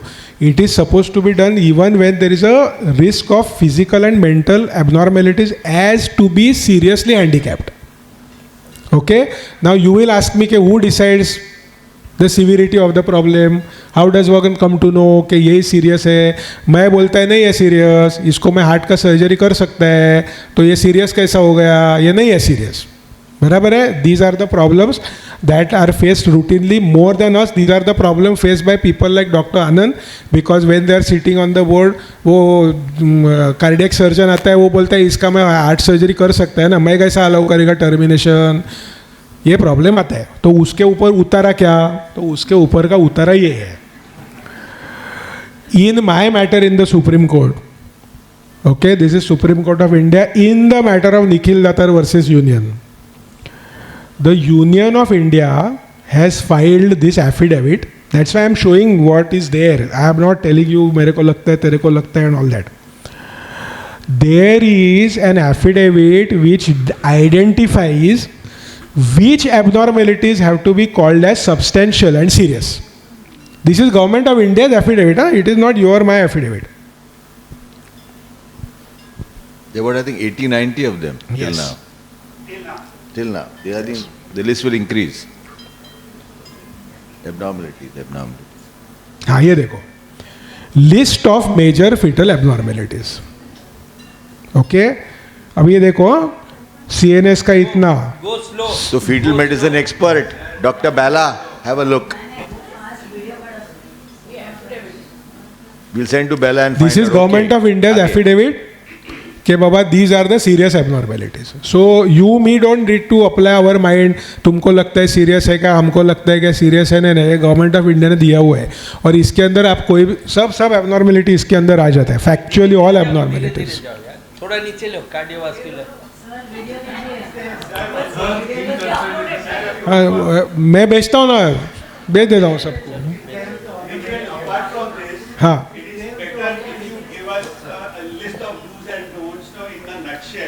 अभी तक क्या करने का, अभी तक नहीं अभी तक कुछ नहीं, अभी तक. That will come to the fag end, please. We got some time. Okay. This has not become GR yet, no? This is Government of India guideline in the Supreme Court. No, This is a GR. GR. This is a GR submitted by the Government of India to Supreme Court. It's a GR. See देखो, ये देखो ना GR है. देखो, it's signed by C.K. Mishra, Additional Chief Secretary, Principal Secretary of Health. So this GR is with JJ. I mean, sir के पास में, आनंद sir जब भी थे HOD, तभी सर के पास में GR था. Sir used to show this GR. ये जो ऐसा आता था ना, कार्डियक वाला, ये वाला, वो वाला, न्यूरो वाला, वैसा ये GR में आ गया, चल. That is how the things used to happen. Okay. Sorry. Recording back. Suppose a patient who is 17-year-old comes to me with ectopic rupture, with hemoperitoneum. What should I do now? I have to operate on her. Yeah, so that's the whole question comes back to the same story, that what is MTP? Is it an abortion or is it not an abortion? So you are terminating her pregnancy. By that norm it becomes MTP. But fortunately for us, see, it's unclear. I don't know the answer. I have asked this answer to the Supreme Court. Give us the clear answer, because तुम्हारा definition है वो proper definition नहीं है. वो answer दो. मैंने पूछा है. लेकिन I have one another RTI answer from Government of India, कि जिसके अंदर उन्होंने बोला है ectopic pregnancy, missed miscarriages, incomplete miscarriages do not form the part of the MTP Act. So today, if you have done an incomplete miscarriage, you have completed it, or ectopic or whatever, technically, although it is in the termination of pregnancy definition, technically it is, no? I told you, section 2 subclause D says what? Any method of termination, surgical or medical, to terminate the pregnancy. Well, you are terminating the pregnancy of that. Her status is getting terminated by you. So it's a problem with the definition. But fortunately for us, there is a RTI answer by the Government of India that such a thing do not form the MTP Act. So we do not need to mention miscarriages, missed miscarriages, incomplete abortions, etc. in our MTP list and all that kind of a thing. That leads us to another very big problem, that if at all I have a missed miscarriage and I want to treat her medically, MTP. by giving tablets, Yeah. then legally am I supposed to do so? Now for that, we need to see the FDA's license for the combi packs. Okay. And the FDA's license for the combi pack says that this particular medicine, combi pack, is allowed to terminate the pregnancies for MTP up to 63 days.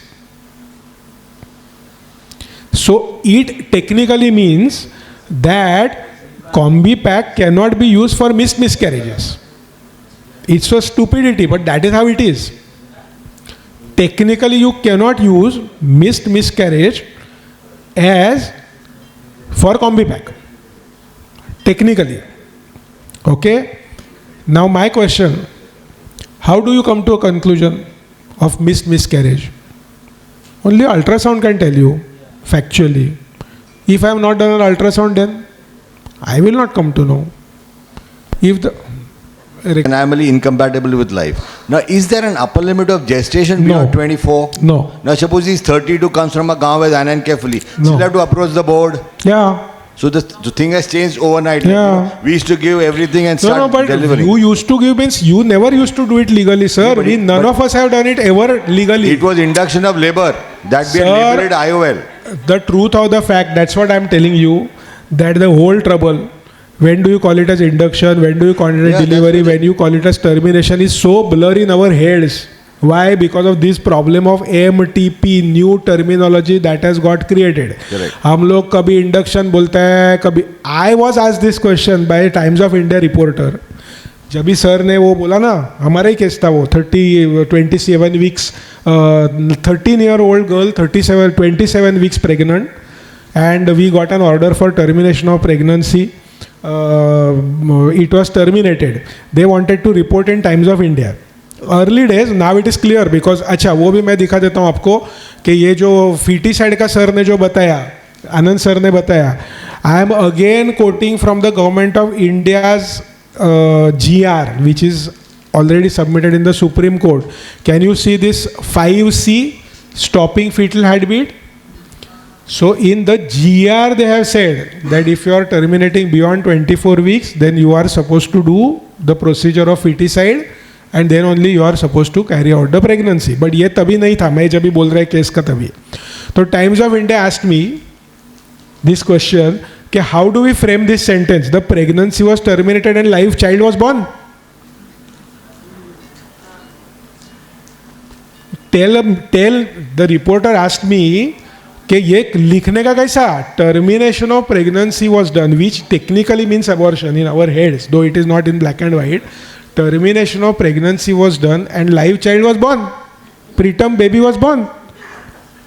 I mean, how do you distinguish abortion, MTP, preterm delivery, induced labor? So these concepts are extremely blurry in our heads thanks to 1971 MTP Act. Okay, we cannot change it. We can only understand that there is a problem which needs to be solved. Acha. Few little important things I will say. This Geetha showed this form C. Please download the new form C from this guideline, because the old form C and new form C there is a difference. Some few 2-3 things have got added. वो किधर गया form सी? इसमें से download करना, वो इस्तेमाल करना. पुराना फॉर्म सी में कुछ चीज़ नहीं था, वो इसके अंदर है. Now before we go to next 2 things, I think time is quite short, so I will address very important 2 question. I think this unmarried girl वाला story I have solve, POCSO and MTP वाला story I have solve. Now let me talk about 24 weeks वाला story. So today you get somebody about 24. Let's take your case. Anand carefully came. I sent to board. The board gives a permission. Okay, yes, MTP is allowed. Now the girl comes back to you and says कि अभी मेरे को आपके पास में MTP कराने का है. Can you do it?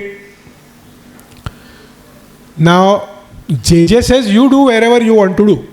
This question. So the girl tells you कि वो JJ वालों ने बोल दिया जिधर करने का उधर तुम करो, कोई हमको प्रॉब्लम नहीं, हमने तुमको अलाउड कर दिया है. Okay. Now the question is, can you do it? What is your opinion? Who feel that they can do it and who feel that they cannot do it? I can do it, but I will not. Legally, who can do it? Legally, who can do it? Anybody can do it. Now the answer is No. that's not true. No, yeah. That's not true. Why so? The answer is that we need to go to section 4 of the MTP Act. What does section 4 of MTP Act? It talks about the place of doing MTP. So which is the place? There can be two types of places: governmental institutes, non-governmental institutes. We are all in non-governmental institutes. Even we are going to say whatever Nanavati or whatever, charitable होएगा, Wadia also charitable होएगा तो भी non-governmental institute है. Government का grant मिलता है अलग बात है. Government managed नहीं है. It is not a governmental institute. So what is the procedure for non-governmental institutes? You have to, for non-governmental institutes, fill Form A for seeking the permission to do MTP. We all have filled Form A long time back. We must have forgotten. My Form A was filled by my mother. Okay, and we get Form B, which is Certificate of Approval, which we all have displayed. That's what I told Daksha madam कि madam ये 20 का 24 करके दे दो हमको करके, वो यही certificate है जो अपन डिस्प्ले करते हैं. अभी let us read this Form A.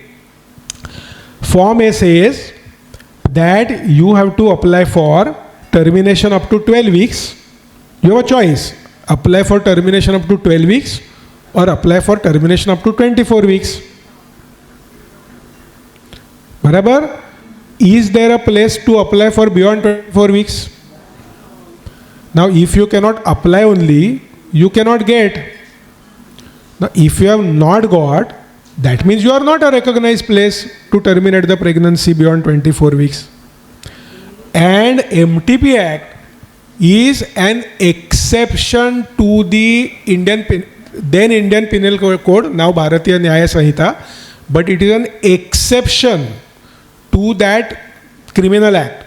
What is the exception? If you are doing someone's abortion, otherwise abortion is a crime.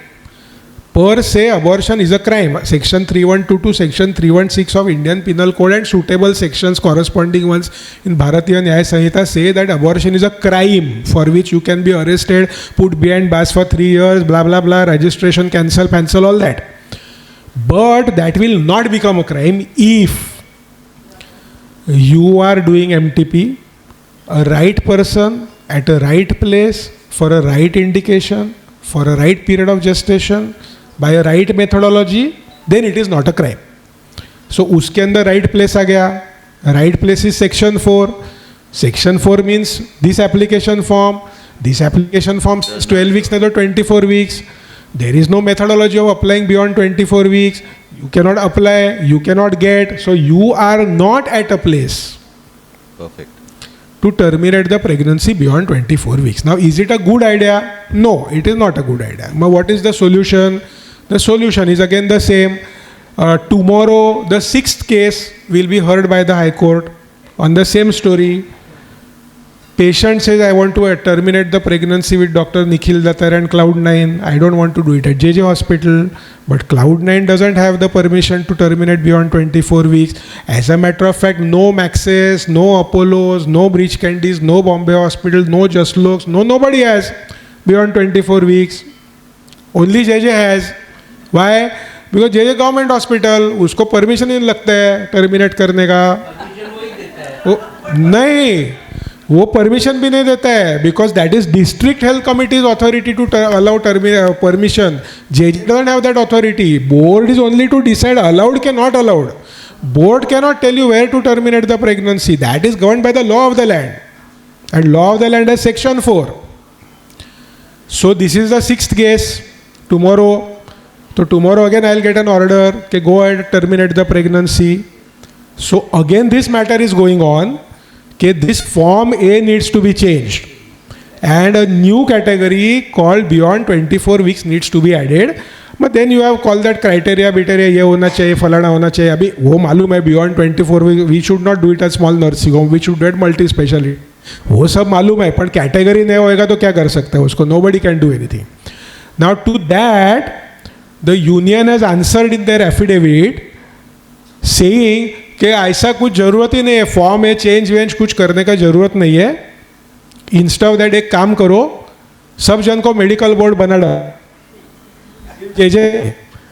Nanavati को बना डालो, इसको बना डालो, मुझे ऐसा लिखा है, वो रिकॉर्डिंग बंद ना। तो सब जन को बना डालो ना, उधर किया है, दिल्ली में किया है। In Delhi what they have done, Max, Apollo, ये सब 5 प्राइवेट बड़े हॉस्पिटल को they have allocated them as board only, ऐसा दिल्ली में किया है। हाँ हाँ, मेडिकल बोर्ड 8 गवर्नमेंटल और 5 नॉन गवर्नमेंटल ऑर्गेनाइजेशंस को बोर्ड ही 13 बोर्ड बनाया दिल्ली में। महाराष्ट्र में अपने रीजन के लिए सिर्फ 1 बोर्ड, जे वाला। ओके, तो वो बोलते हैं क्या है कि वो बोर्ड जिधर रहेगा ना उधर ही टर्मिनेशन करने का, ये फॉर्म है वॉर्म है का कोई ज़रूरत नहीं है।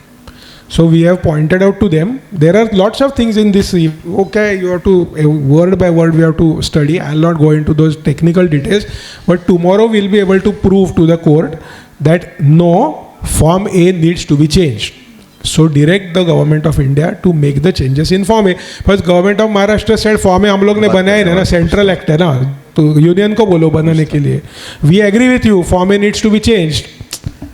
We have no objection, but Form A we cannot change because it's come from Union of India. Tell Union of India to change. Union of India says there is no need to change. So then they will be thrashed के बनाना पड़ेगा, तो फिर form ए change होएगा, और जब भी form ए change होएगा तभी this problem will get solve. Till that time what is the solution? Solution is the same. I have done 6 cases, I mean 5 cases, tomorrow will be the 6th case. You may want to do it, yours could be, Karthik will not want to do, somebody else might want to do it. You come, you up, go to the, tell the patient, go to the court, I am willing to guide. Acha, by the way, this is not my profession. Somebody asked me in the morning, तो अभी आजकल आप लोग, आप court में रहते होंगे ना, आपको काम नहीं नहीं, मैं इधर ही रहता है, Cloud9 में प्रैक्टिस करता है, यशोदा में रहता है, सुबह शाम का ओपीडी करता है, ऑपरेट करता है, डिलीवरी करता है, सब करता है, उसका बीच में ट्रेन पकड़ता है, हाई कोर्ट जाता है, वापस आता है। सो I do this job of helping people free of cost. I don't have any interest. I don't charge any money for any financial gains or something. I definitely charge money like you charge for professional fees. Being a gynecologist, law wala stuff I don't charge. You have anybody, you send them to me.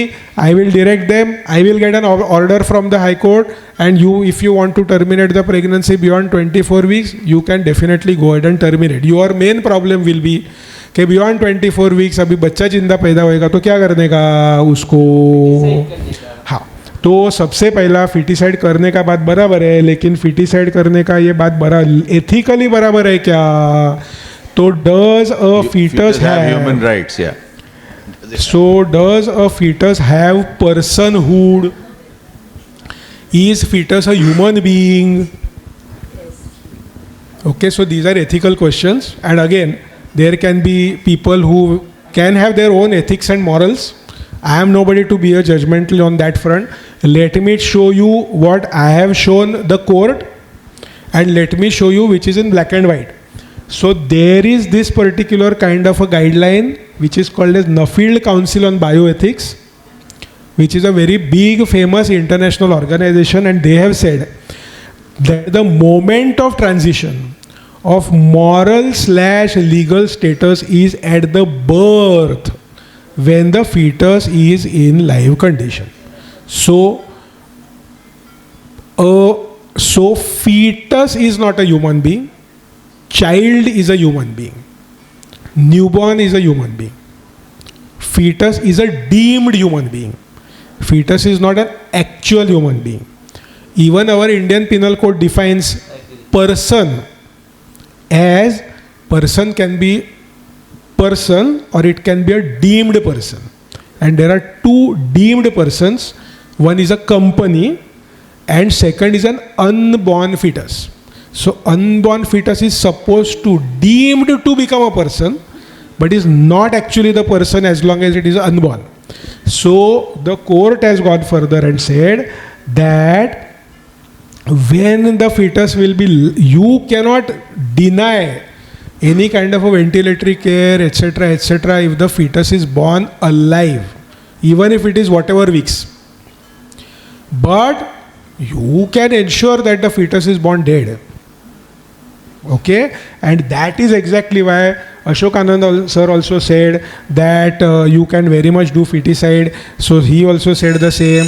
I showed you the guidelines from the government of India, and that's why it is worthwhile that you should do feticide. If you don't want to do feticide or patient doesn't want to do feticide, then we have to tell the patient that baby will be born. After the baby will be born, baby will be treated. Now when the baby is to be treated, again the parents have a right as to whether they have a full throttle treatment or they have a palliative care. And that is where the connection between euthanasia and MTP Act comes into picture, that some relief which is available to a 85-year-old human being is also available to a 25-weeker newborn. Relief is same. 90-year-old is also a person. 25 weeks born preterm is also a person. That fellow is live, this fellow is live. That fellow can go for palliative care, passive euthanasia. This fellow also can have passive euthanasia and palliative care. So palliative care mechanism will have to be initiated in that case. If the relatives say that we don't want a feticide, let the baby be born, let the nature take care of itself, you can give the palliative care to that person, and that's exactly what is told by the British Association of Parental Medicine Guidelines. Complicated, दिमाग का दही मालूम है, इसके लिए मेरा ऐसा hair style हो गया है. Yes, Nikhil, we have 2 more questions to go before. Now, this is a true case. What I'm going to tell you has happened to a gynecologist. 32-year-old married patient, less than 20 weeks pregnancy, within the legal limits, MTP done with regular paperwork. A few days later, the husband gets to understand that the aborted pregnancy was out of wedlock. And he comes and accuses the doctor that he has conspired with the patient and threatens to make a police complaint, or he makes a police complaint. What are the legal implications to the gynecology? Because this has happened. The doctor has gone underground. After 1 year, ran away from Bombay on a Saturday, Sunday night. Ran away, came back on the other day, went to the police station multiple times. Now this is how do we solve this? So answer is very simple. Show them form C. Okay, this is form C. You are supposed to obtain the consent. Whose consent? The woman's consent. Okay, is there any scope for husband in this particular thing? But the implications are pathetic. नहीं वो देखो ऐसा है, legal क्या point? Show the police, they just don't listen to you. नहीं, see, I cannot solve that problem of police not listening. I can tell you what is the legal situation. Okay, now this guideline, okay, I showed you form C also, and I will show you this also. इसके अंदर है, उसके अंदर categorically this word is said. Partner. नहीं, 1 second. नहीं, ये failure. नहीं, I am saying that form C के ऊपर ना there is one side. They have categorically said only woman. Yeah, it's mentioned. It's there. Yeah. People don't listen. नहीं, वो see, वो police को क्या वो, I can't solve all the problem. Legally remedy, this is what is the remedy. Nobody can ask this question to you. Woman came, she gave the consent, chapter is over. उन लोग का वो wedlock, it's not none of your concern. You are safe. You submit the documents. You should answer this. I have got these documents. I am submitting this. This is the law of the land. I am giving this. इसके ऊपर तुमको जो करने का है करो. But the matter went to court. A lawyer had to be arranged. It went on for weeks. That's the sad part of it. I can't do anything for that. I'm not asking you to do something. The question is that this can happen. Typical legal answer to and this there is is no history of asking that is it poor because of legal wedlock advice. or out of wedlock. Typical answer is poor legal advice. Correct. It's a poor legal advice. Somebody clearly knowing this could have sorted this problem immediately. Because see, police सुन नहीं सकता मतलब क्या? अरे मेरे पास में 4 घंटा police आके बैठा है, उसको सुनना पड़ा, तो कैसा नहीं सुन सकते? Because it is the Nikhil Datar. Because there's a force of law, na. No, it is the It is not Nikhil Datar. There's force of law. That's why. Otherwise, what? Wow, they don't listen to bloody anybody. Anyway, before we sign off, I think Nikhil, take home or take to work messages by you. So what I'll do is, I just simply want to say a few things. again, I want to just highlight these things. इसके अंदर Going back to this case, supposing after 1 year or 6 months, the husband comes and says that I want the papers of that MTP. No. It's only, if at all, the police only. Correct? I will say I am not going to give the papers. You tell the woman to come here and get the papers from me. I will not give you. But can we give it to the woman also? Huh? Can we give it to the... No, woman can give me an application. I'll give. There is no problem. Or it has to be the police, or it has to be court of law. Or the police or the court of law. Right? ये देखो, ultrasound may be done if the facility is available. However, it is not mandatory requirement for doing MTP. अभी इसको तुमको जैसा use करने का तुम कर सकते हैं. अच्छा, I just wanted to highlight 2-3 things. Sir ने जो बोला, this envelope business, okay, it's a nonsense, complete nonsense, but it is still there. The rules got amended in 2021. I was hoping that this nonsense will be removed. So I think he deserves a standing ovation, ladies and gentlemen. Please. Thank you, Nikhil. There are very many more questions, but 1 hour 20 minutes isn't enough. No, he's done wonders. And we are proud as AFG people to have him as a member, a founder member, in fact. So his stomachs are rumbling. Join us for lunch.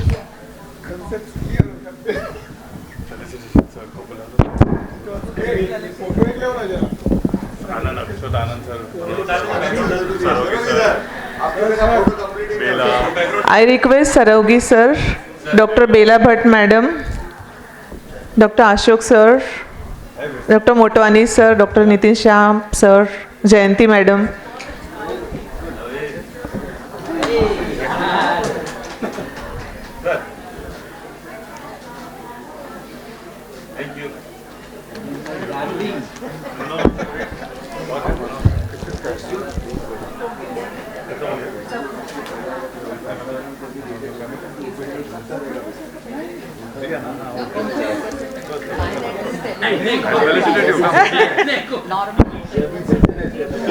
We'd like to thank MOC for the day, Dr. Ankesh Shahitya and Dr. Ashwini Kalyankar.